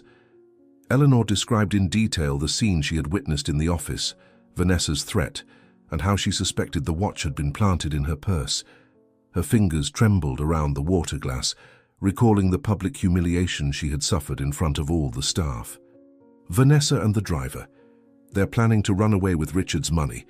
He was always good to me. I can't allow them to destroy him," concluded Eleanor, her eyes gaining a gleam of determination that contrasted with her fragile appearance. "That man may have believed that viper, but he always treated me with dignity. He doesn't deserve to be robbed and betrayed like this." Martha remained silent for a few moments, processing everything she had just heard. Her face transitioned between expressions of indignation and prudence. Finally, sighing deeply, she adjusted herself in the chair and leaned forward, lowering her voice as if the walls could listen. The evening light entered obliquely through the window, creating a play of shadows on the former cook's face, accentuating the lines of concern on her forehead. Her robust hands, witnesses to years of hard work in the mansion's kitchen, gestured cautiously as she carefully chose her words. "Who would believe us against that elegant viper?" questioned Martha, her voice laden with bitter realism. "She has everything in her favor: youth, beauty, wealth through marriage. And us? We're just disposable employees in their eyes, worthless when we no longer serve." The night advanced as the two women discussed the situation in low voices, as if conspiring against forces much greater than themselves. Outside, the distant sound of dogs barking and children playing in the streets of the periphery created a contrast with the seriousness of the conversation taking place in the small room. Martha carefully observed the changes in Eleanor's countenance, the gradual transformation from despair to something more dangerous: determination. The experienced former cook knew that mansion and its secrets well, the habits of its residents, the security flaws, the dark corners where indiscreet conversations happened. Her inside knowledge could be valuable, but they would need more. An ally who still worked there, someone with direct access to the traitors. Suddenly, her eyes lit up with an idea that was beginning to take shape in her mind. "Let's bring justice before they destroy other lives," exclaimed Martha, lightly tapping the table with the palm of her hand. "I know someone who can help us unmask those two. Jake, the gardener, has always been loyal to Richard since the boss paid for his daughter's treatment years ago. If anyone would take risks for him, it would be Jake." The next morning, with the first rays of sun still timid on the horizon, Martha headed to a small cafe near the Montemar mansion. She knew Jake usually had his breakfast there before starting his work in the extensive gardens of the property. The modest establishment, with its formica tables and faded posters on the walls, mainly served workers from the region. The aroma of freshly brewed coffee mixed with the smell of fresh bread, creating a welcoming atmosphere for the early morning customers. Martha chose a discreet spot at the back, from where she could observe the entrance without being immediately noticed. She didn't have to wait long. Jake appeared punctually, as was his custom, wearing simple clothes and carrying a small backpack with his personal belongings. He was a middle-aged man, with skin tanned from outdoor work and calloused hands that revealed years of dedication to the gardener's craft. "Jake, I need just a few minutes of your time," whispered Martha, approaching cautiously after he had placed his order. "It's about something serious happening at the mansion, something that involves Mr. Richard and that wife of his." The conversation with Jake was tense and full of hesitation. The gardener, initially reluctant to get involved in matters that could cost him his job, listened with a grave expression as Martha narrated the events, from the false accusation against Eleanor to the suspicions about Vanessa and Tyler's plan. Jake kept his eyes fixed on his coffee cup, as if seeking answers in the dark liquid. His angular face, marked by the sun of countless days working in the gardens, contracted with signs of worry and doubt. He knew well the nooks and crannies of the mansion, everyone's routines, and had recently noticed suspicious behaviors from Vanessa and the driver, looks and touches that seemed inappropriate when they believed they weren't being observed. "I can't deny that I also suspected something between them," Jake finally admitted, lowering his voice even more. "Last week, while I was pruning roses near the gazebo, I saw the two in a very intimate conversation. They stopped abruptly when they noticed my presence, and afterward, I found this fallen on the grass." The small electronic device that Martha handed to Jake seemed insignificant in his large, calloused hands.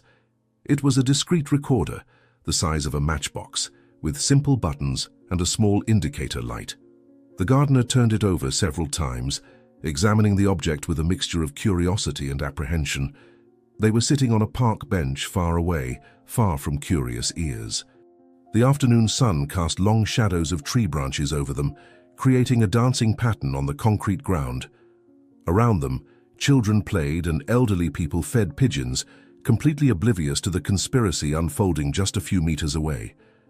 Martha explained in detail how the small device worked, where to press to record, how to hide it, the battery duration. "We need evidence or no one will believe," Martha emphasized, her eyes reflecting the seriousness of the situation. "This recorder is small enough to fit in your shirt pocket or even under your watch. You need to capture Tyler confessing their plan." The days that followed were an exercise in patience and strategy for Jake. The gardener, always discreet and efficient in his work, now carefully observed every movement Tyler made around the property. The recorder remained hidden in his pocket, ready to be activated at any opportune moment. He noticed that the driver spent more time than necessary near the master bedroom when Richard wasn't around, and that he frequently exchanged complicit glances with Vanessa during meals. The tension grew with each passing day, as Jake knew that any slip could cost not only his job, but also the only chance for justice for Eleanor and to save Richard from a cruel fate. Loyalty to the boss who had saved his daughter years ago fueled his determination, even when fear threatened to make him give up.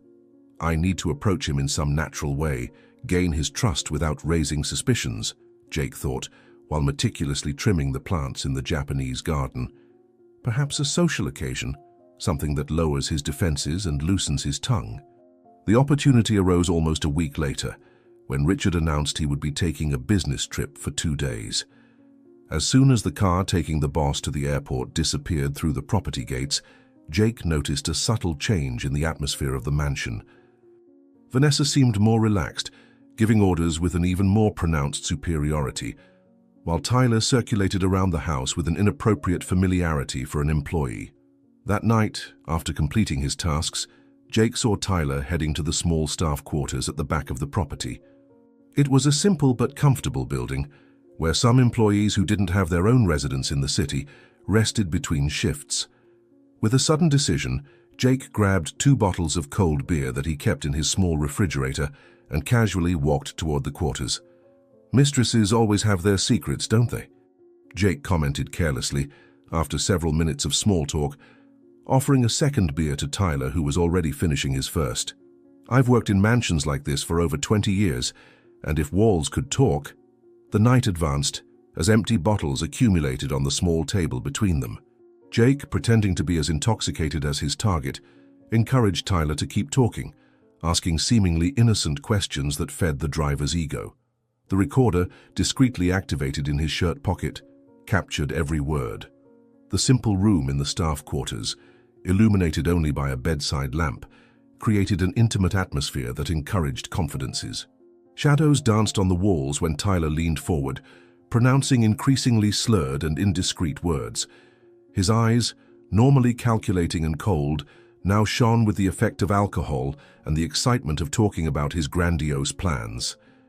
"That old woman doesn't know that soon I'll be in the Bahamas with her mistress and millions of dollars," Tyler boasted, his tongue loosened by alcohol and the false camaraderie that Jake had skillfully built.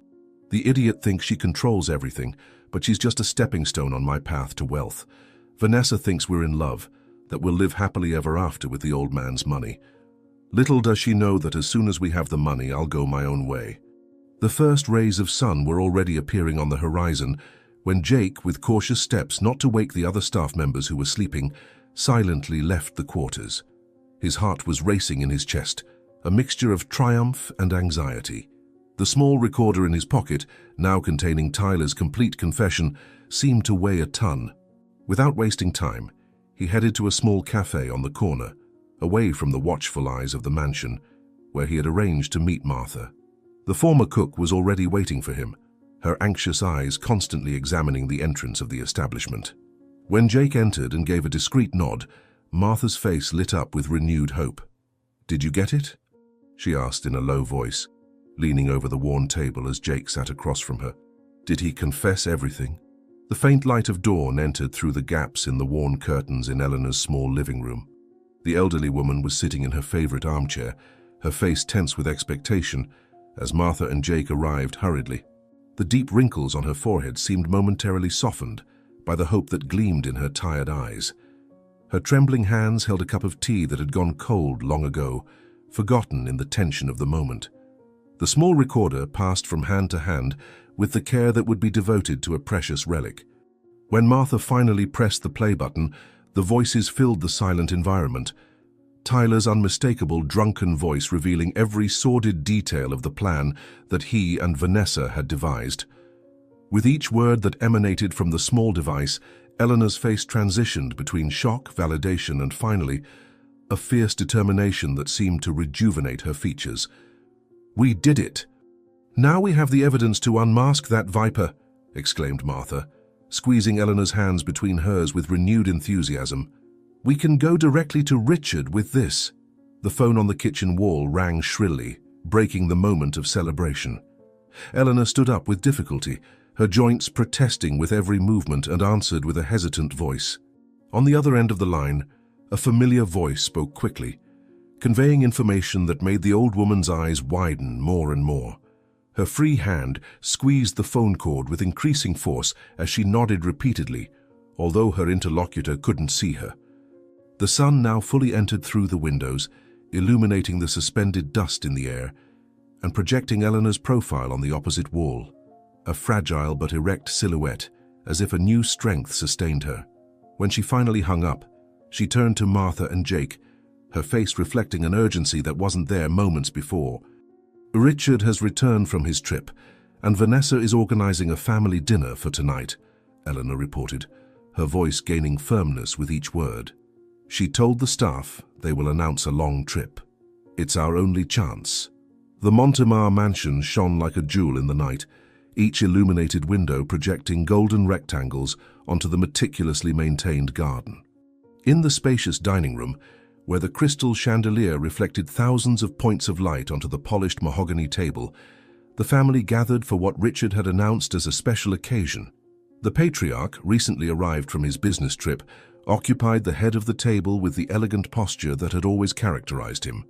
His impeccably tailored suit contrasted with his slightly travel-worn features, but his eyes shone with a genuine expectation that moved everyone. By his side, Vanessa radiated in an emerald silk dress that enhanced her beauty and youth. To any unsuspecting observer, she would be the perfect image of a happy and dedicated wife, with her dazzling smile and the careful attention with which she served a glass of wine to her husband. Only the slight tremor in her fingers and the excessively feverish gleam in her gaze betrayed the inner torment consuming her. "Dear family members, I thank you all for your presence on this special night," Richard began, raising his glass in a toast that captured everyone's attention. "Vanessa and I have an announcement we wish to share with you, something I planned with great care during my absence." At the opposite end of the city, A taxi, worn by age and constant use, stopped in front of the imposing entrance of the Montemar mansion. Eleanor descended with difficulty, her painful joints protesting with each movement. She wore her best clothes, a simple but dignified outfit she kept for special occasions, though she had never imagined wearing it in such dramatic circumstances. The dark blue fabric, slightly faded by time, still maintained the discreet elegance that had always characterized her. At her side, Martha and Jake flanked her like guardians, their faces reflecting the same silent determination. The small bag Eleanor clutched to her chest contained much more than the recorder. It carried the truth that could restore her dignity and save a good man from devastating betrayal. The front garden, which she had so often tended with dedication during her decades of service, seemed to welcome her with the gentle perfume of roses she herself had planted years ago. "I don't know if I have the strength to face all of them," Eleanor murmured, hesitating momentarily before the steps leading to the main entrance. "But the truth cannot wait, even if it costs me what little dignity I have left." Inside the mansion, oblivious to the storm approaching his door, Richard continued his speech with growing enthusiasm. His eyes, marked by years but still penetrating, shone with a genuine joy he hadn't shown in a long time. Vanessa maintained a frozen smile on her perfectly outlined lips, while her thoughts ran uncontrolled, alternating between the escape plan with Tyler and the immediate need to keep up appearances before the gathered family. The jewels adorning her neck and wrists, expensive gifts from Richard over the years, seemed to weigh tons, constantly reminding her of what she was about to steal. In a discreet corner of the room, Tyler remained standing, in his usual professional posture, serving drinks to guests with impeccable efficiency.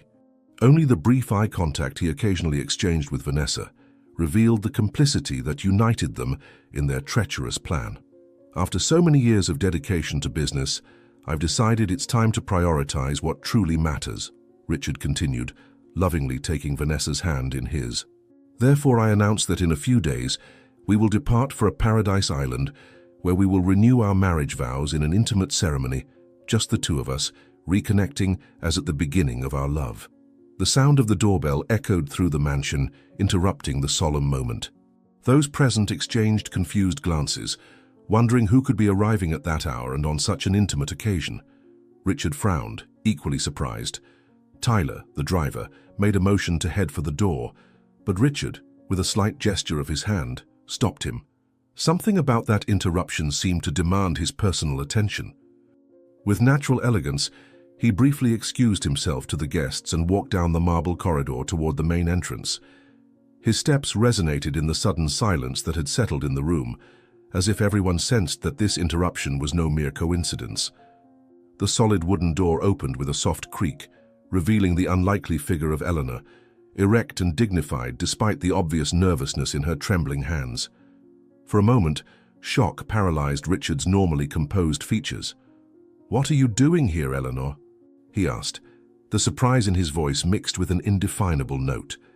Perhaps curiosity, perhaps the intuition that this unexpected visit carried something important. "I thought our paths had separated definitively." Eleanor's response came loaded with a dignity that surprised even herself. The days of humiliation and despair had forged in her a determination that now emerged in her posture and in her voice. The fragile and supplicant woman who had been expelled under the rain weeks ago gave way to a presence imbued with moral purpose. Her eyes, normally lowered in respect, now stared directly at those of her former employer, without arrogance but with the firmness of someone carrying an indisputable truth. By her side, Martha and Jake remained in respectful silence, their presence serving as silent testimony to the seriousness of the situation. "I've come to bring the truth that you deserve, even if it's the last thing I do," Eleanor replied, her voice clear enough to be heard by everyone who now curiously gathered in the entrance hall, attracted by the commotion. Before Richard could respond, Vanessa emerged from the dining room, her face a mask of barely contained fury. Each step she took toward the front door seemed calculated to intimidate, the high heel of her shoes shattering the silence with dry cracks against the marble. Her beauty, normally radiant, now had something threatening about it, like a storm about to break. The red lips contorted into an expression of contempt while her eyes, cold as ice, fixed on Eleanor's figure with undisguised hatred. Upon recognizing Martha and Jake beside the former housekeeper, her expression darkened even more, instantly understanding that she faced not just an isolated accusation, but an orchestrated conspiracy against her plans. The jewels on her neck gleamed in the hall light, as if silently mocking her facade about to crumble.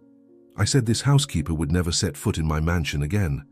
"Get this old woman out of here," shouted Vanessa, her authoritative tone disguising the growing panic she was beginning to feel. "How dare you show up at a private family meeting? Haven't you caused enough trouble with your theft?"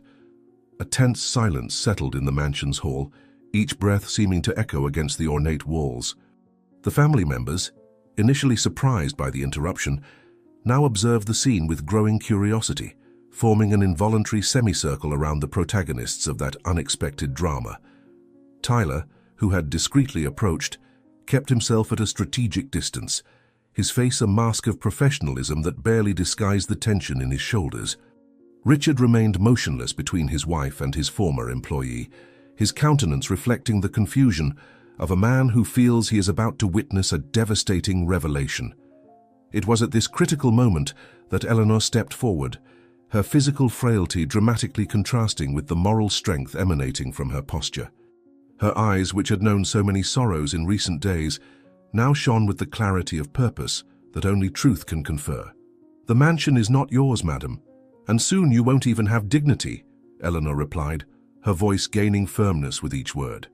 "What I have to say concerns everyone present, especially Mr. Richard, who always treated me with respect unlike others." Eleanor's gesture in opening her small purse had a deliberate, almost ceremonial slowness.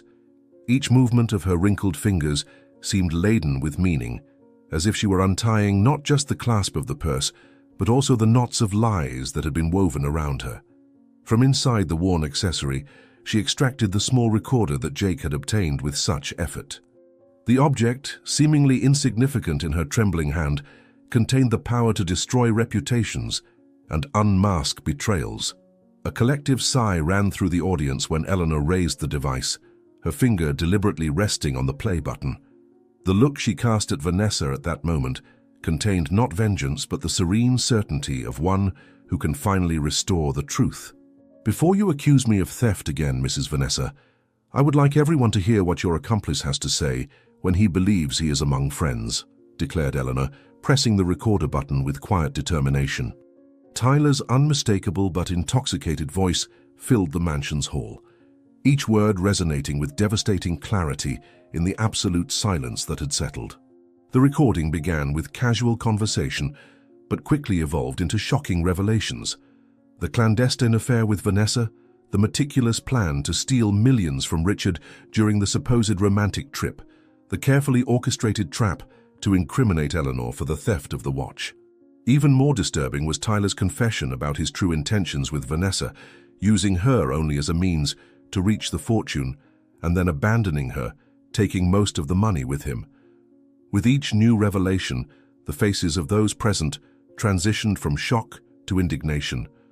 Tyler himself, paralyzed near the staircase, visibly paled, his arrogant posture crumbling with each second the recording continued. But it was on Richard's face that the deepest transformation occurred. Initial disbelief giving way to such visceral pain that it seemed to age him several years in a matter of minutes. "That old idiot thinks we're planning to renew vows. Little does he know we'll be thousands of miles away with all the money we can transfer," said Tyler's recorded voice, followed by a cruel laugh. "And as for Vanessa, she's just a convenient stepping stone on my ladder to wealth. When the money is secure, I'll go my own way." Color completely abandoned Vanessa's face, leaving her with a ghostly pallor that made her red lipstick look like an open wound on her porcelain face. Her eyes, wide with horror, moved frantically between the recorder, Tyler, and her husband, like a cornered animal seeking a non-existent escape route. Her hands, always so elegant and controlled, now trembled violently, and the diamond necklace on her neck seemed to suffocate her.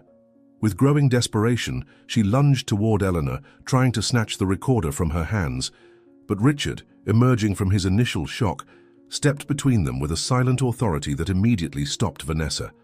His expression, normally gentle, had transformed into a mask of ice, his eyes reflecting an explosive mixture of disappointment, anger, and pain. "It's all lies. "He was drunk, fantasizing things," Vanessa shouted, her voice rising to a hysterical tone they had never witnessed in her. "You can't believe the words of a drunken employee and a resentful maid who stole from this house." Vanessa's attempt to reverse the situation fell flat.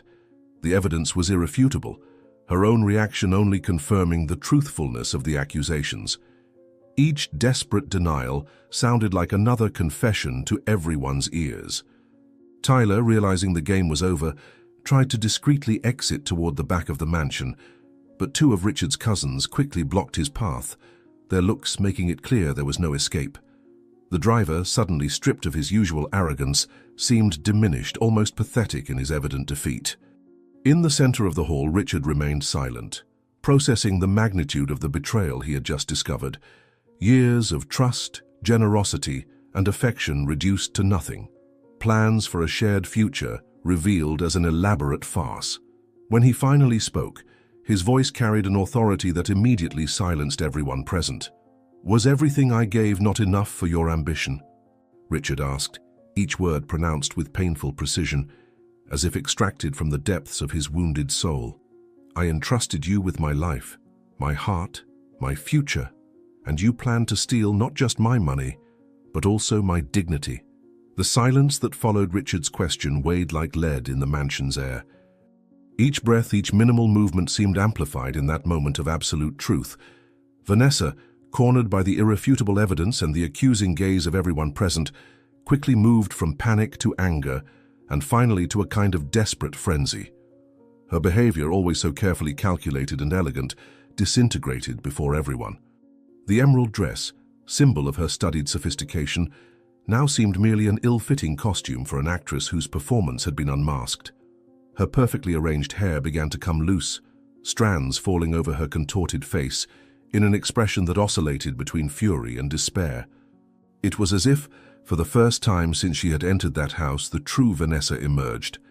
Not the dedicated and loving wife, but the calculating opportunist who had seen in Richard merely a means to achieve wealth and status. "You don't understand. He never really loved me," Vanessa shouted, her voice rising to a hysterical tone that reverberated off the mansion's walls. "It was always work, business, responsibilities. I was just another acquisition, a trophy to display at dinners and parties." The transformation in Richard's countenance was gradual but inexorable. The initial pain and shock now gave way to something more definitive, a silent resolution, the final understanding that what had been broken could never be repaired. With deliberately slow, almost solemn movements, he stood up completely. His posture, always dignified, now seemed coated with an authority that emanated not only from his social position, but from his moral integrity. Eyes that minutes before had shone with affection and expectation while announcing the surprise trip, now looked at Vanessa with a coldness that seemed to pierce the young woman's very soul. The family members observed in respectful silence, witnessing the moment when Richard reclaimed not only his house and fortune, but mainly his dignity. "Leave my house now before I call the police." "Exactly as you did with Eleanor," declared Richard, each word carrying the weight of an irrevocable sentence. "Take only what you brought when you arrived, nothing more, nothing less." The realization of complete downfall hit Vanessa like a physical blow. Her world, carefully built upon lies and manipulations, was crumbling before her eyes in a matter of minutes. All the jewelry, designer clothes, unlimited credit cards, everything she valued and had married for, would be lost. And Tyler, her supposed accomplice and lover, had been exposed not only as Richard's betrayer, but also as someone who planned to betray her equally. The look she cast at the driver contained all the hatred and contempt that a betrayed woman can manifest. Her breathing became erratic, almost panting as she fully comprehended the consequences of her actions. Richard's family members, who had always treated her with respect and generosity, now observed her with a mixture of repulsion and pity, perhaps the latter feeling being the most unbearable for her wounded pride. "You can't do this to me! I have rights!" she shouted, in a last desperate attempt to regain some control over the situation. "My lawyer will destroy all of you in the divorce." The tension in the mansion's hall reached its peak. All present observed the final confrontation between Richard and Vanessa like spectators of a Greek tragedy, knowing they were witnessing the complete collapse of a farce elaborated for years. Eleanor, Martha, and Jake remained discreetly distant, their mission accomplished, the truth finally revealed. Tyler, restrained by Richard's cousins, had abandoned any pretense of dignity, his face contorted in an expression of growing panic as he realized there would be no easy escape for his actions. At the center of this emotional storm, Richard remained firm as a rock, his pain transparent but contained by the moral strength that had always characterized him. When he spoke again, his voice was low but carried an indisputable authority that silenced even Vanessa's hysterical sobs. "The prenuptial agreement we signed is very clear," Richard responded with devastating calm. "Proven infidelity results in total loss of rights to my assets.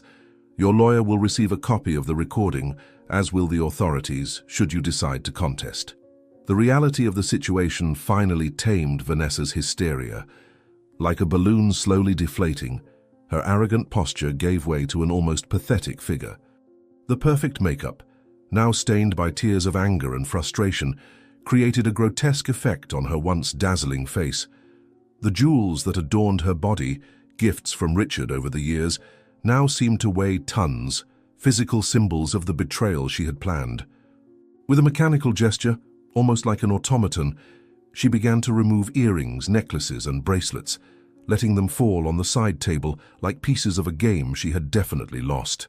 Each metallic clink of jewelry falling on the marble echoed in the silence like a small epitaph for her destroyed ambitions. "This doesn't end here," muttered Vanessa, more to herself than to those present, as she slowly headed for the main staircase, presumably to collect her personal belongings.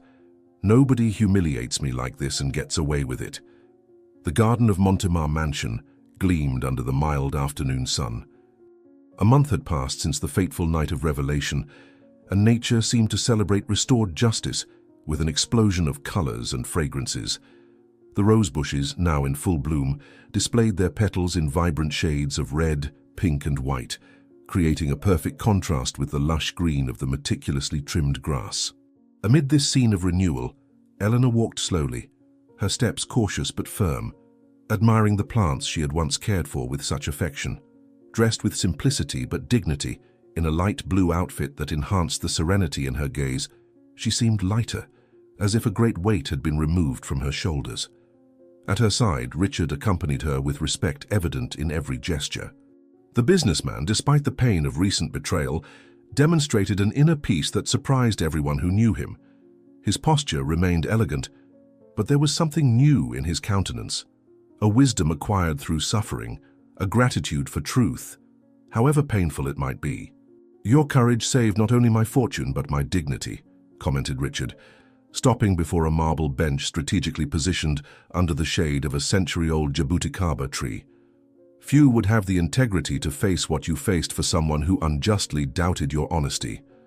The marble bench welcomed them both as the conversation continued, Richard revealing the legal and personal developments of the last few weeks.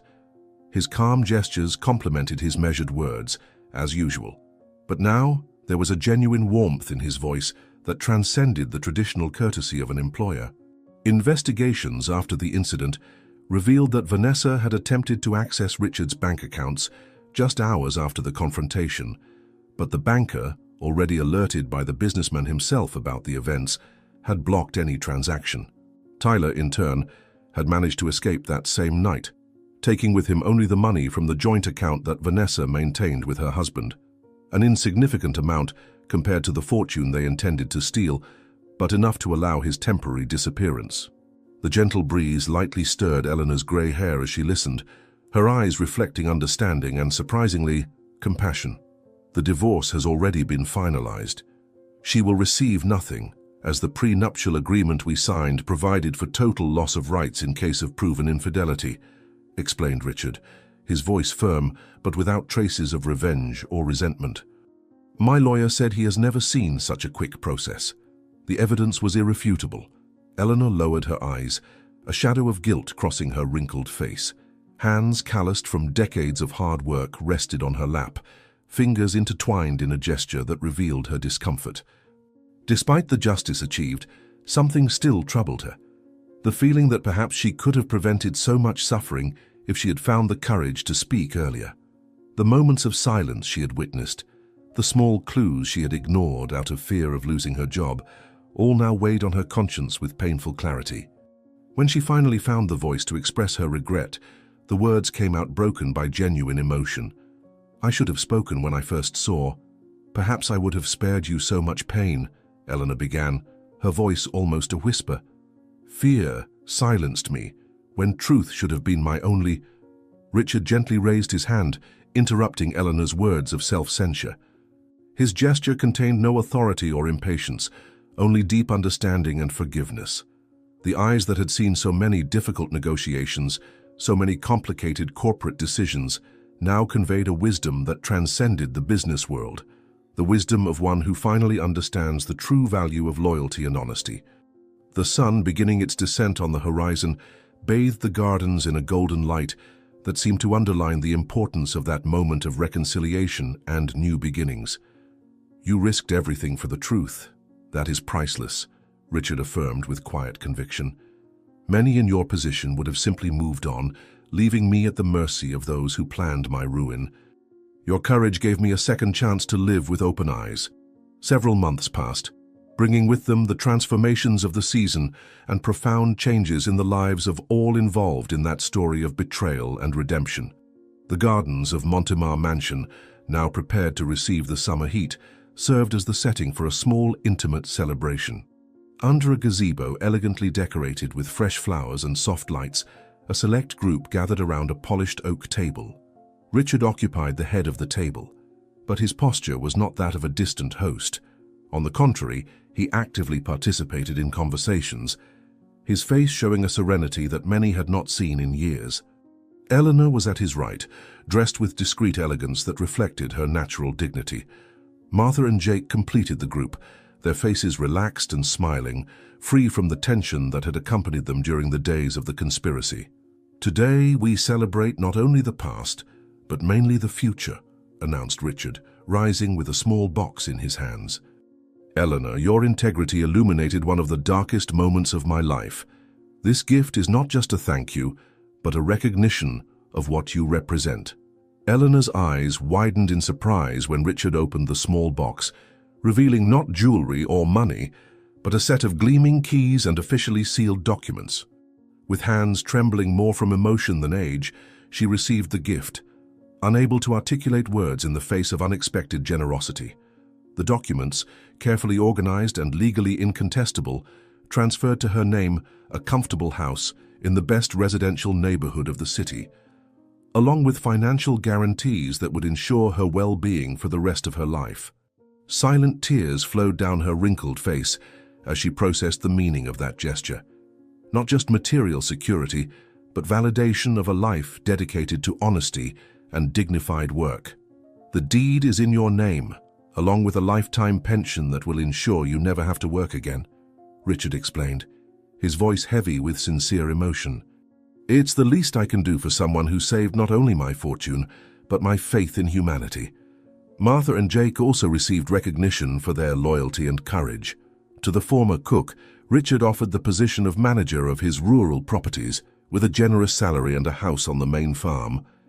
Jake, in turn, was promoted to head of company security, a position that reflected the absolute trust placed in him after his crucial participation in revealing the truth. The celebration continued with a delicious meal and lively conversations, as if the universe was finally rewarding those who had remained faithful to their principles despite difficulties. At the end of the afternoon, when guests began to say goodbye, the predominant feeling wasn't triumph over wrongdoers, but gratitude for the opportunity to rebuild. "Life has a strange way of balancing things, doesn't it?" Martha commented, while helping Eleanor collect the gifts received. "Who would have thought that after so much suffering, we would find peace and justice?" While the Montemar Mansion celebrated new beginnings, in a distant and decaying part of the city, reality showed itself drastically different. A small studio apartment with peeling walls and mold in the corners now served as Vanessa's residence. The tiny space, with a single bed, a two-burner stove and a precarious bathroom, contrasted violently with the luxury she had been accustomed to. Kneeling on the dirty floor, she scrubbed the surface with a worn brush, her once perfectly manicured fingers now rough and reddened from constant contact with cheap chemicals. The elegant dress and expensive jewelry had been replaced by simple, worn clothes, her only accessory being a cheap plastic watch that mercilessly marked the hours of hard work. "I finished the cleaning, ma'am," Vanessa announced, rising with difficulty, her back aching from prolonged effort.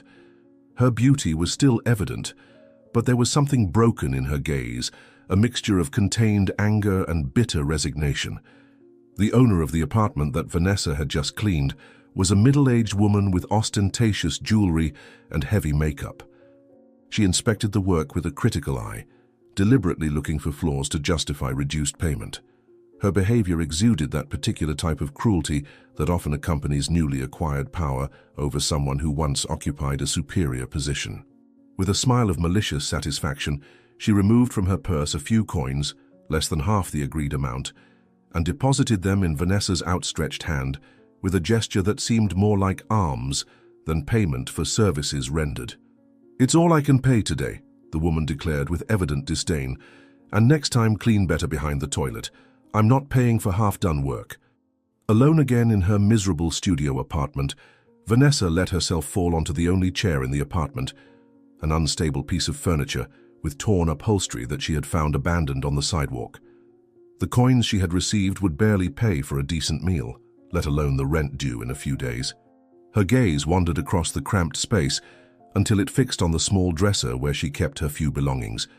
With slow movements, she opened the top drawer and removed a photograph torn in half, the only memento she kept from her previous life. In the partially destroyed image, Tyler's smiling face looked at the camera, unaware of the fate that awaited them. Vanessa ran her fingers over the worn surface of the paper, her face a complex mask of contradictory emotions. "You betrayed me in the end too, didn't you?" she murmured to the photograph, as if she could extract some late confession from the silent image. "At least I'm paying for my mistakes here, and have you found your next victim yet?"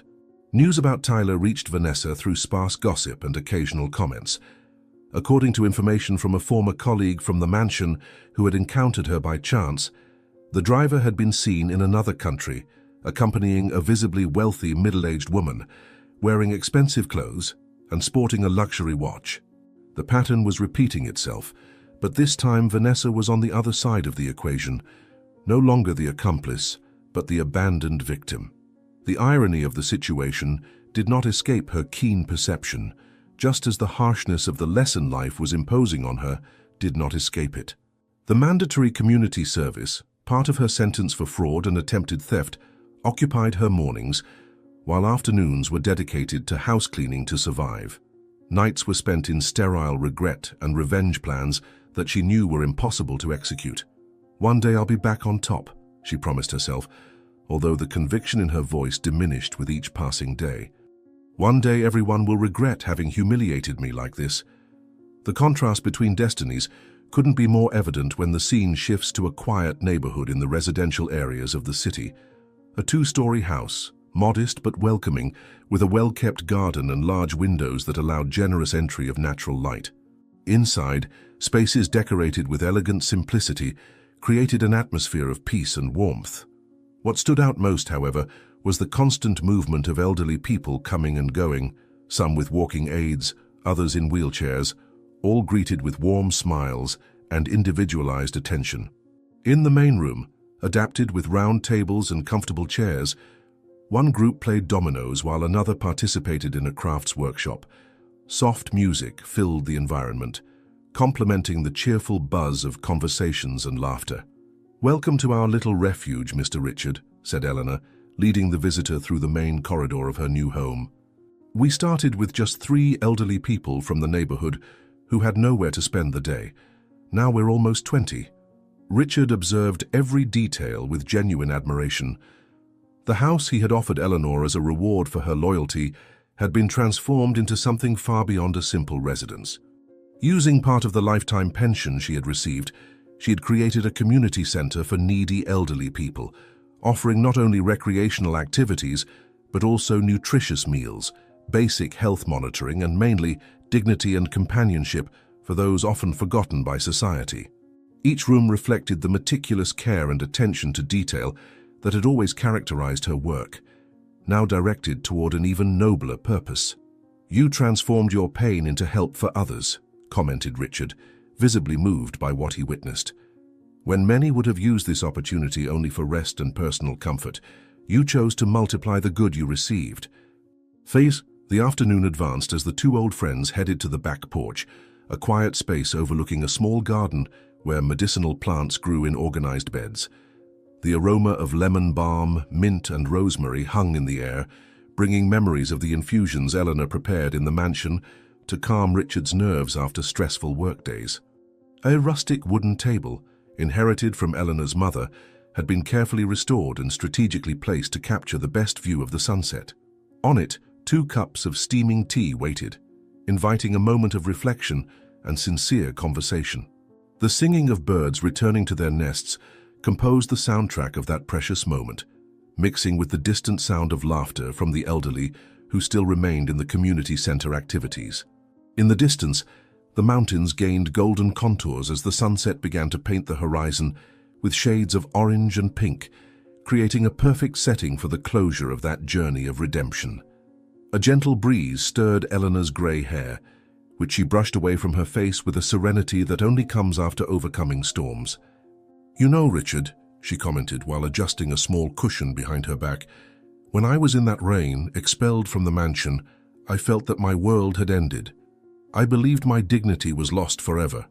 Sitting side by side in rocking chairs that emitted a comforting creak, Richard and Eleanor silently contemplated the natural spectacle, each absorbed in their own thoughts about the winding paths that had brought them there. Eleanor's hands, marked by time and work, held her cup with the delicacy of someone who had learned to value the small pleasures of life. Richard, in turn, seemed more relaxed than he had ever been in the mansion, the lines of worry on his face softened by the peace of that shared moment. "And what about you, Richard? Do you still miss your life before?" asked Eleanor, her wise eyes seeking those of her friend with genuine interest.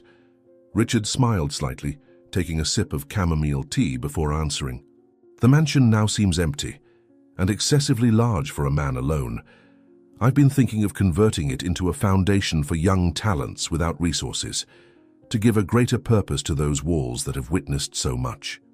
An orange butterfly momentarily landed on the railing of the veranda, its vibrant wings capturing the last rays of sunlight before taking flight again, a small symbol of transformation that went unnoticed by neither of them. "True wealth isn't in mansions or bank accounts, Richard," Eleanor finally said, her serene face illuminated by the last rays of sun. "It's in sleeping with a clear conscience and waking up with gratitude." The businessman nodded slowly, recognizing the profound wisdom in Eleanor's simple words. A discreet tear formed in the corner of his eye, not of sadness, but of a deep understanding that only comes when one loses something to find something more valuable. Together, they shared tea while watching the sun disappear on the horizon, their silhouettes cut against the colorful sky as silent witnesses to the triumph of integrity over betrayal, truth over lies, justice that, although sometimes late, finally prevailed. "To truth and new beginnings," Richard toasted, raising his cup in a solemn gesture that celebrated not only the overcome past, but mainly the future that opened before them. A future built on foundations of honesty, respect, and recovered dignity. If Eleanor and Richard's story moved you, don't forget to subscribe, like, and comment where you're from. And don't go anywhere. The next story is already appearing on screen, made especially for you. See you soon.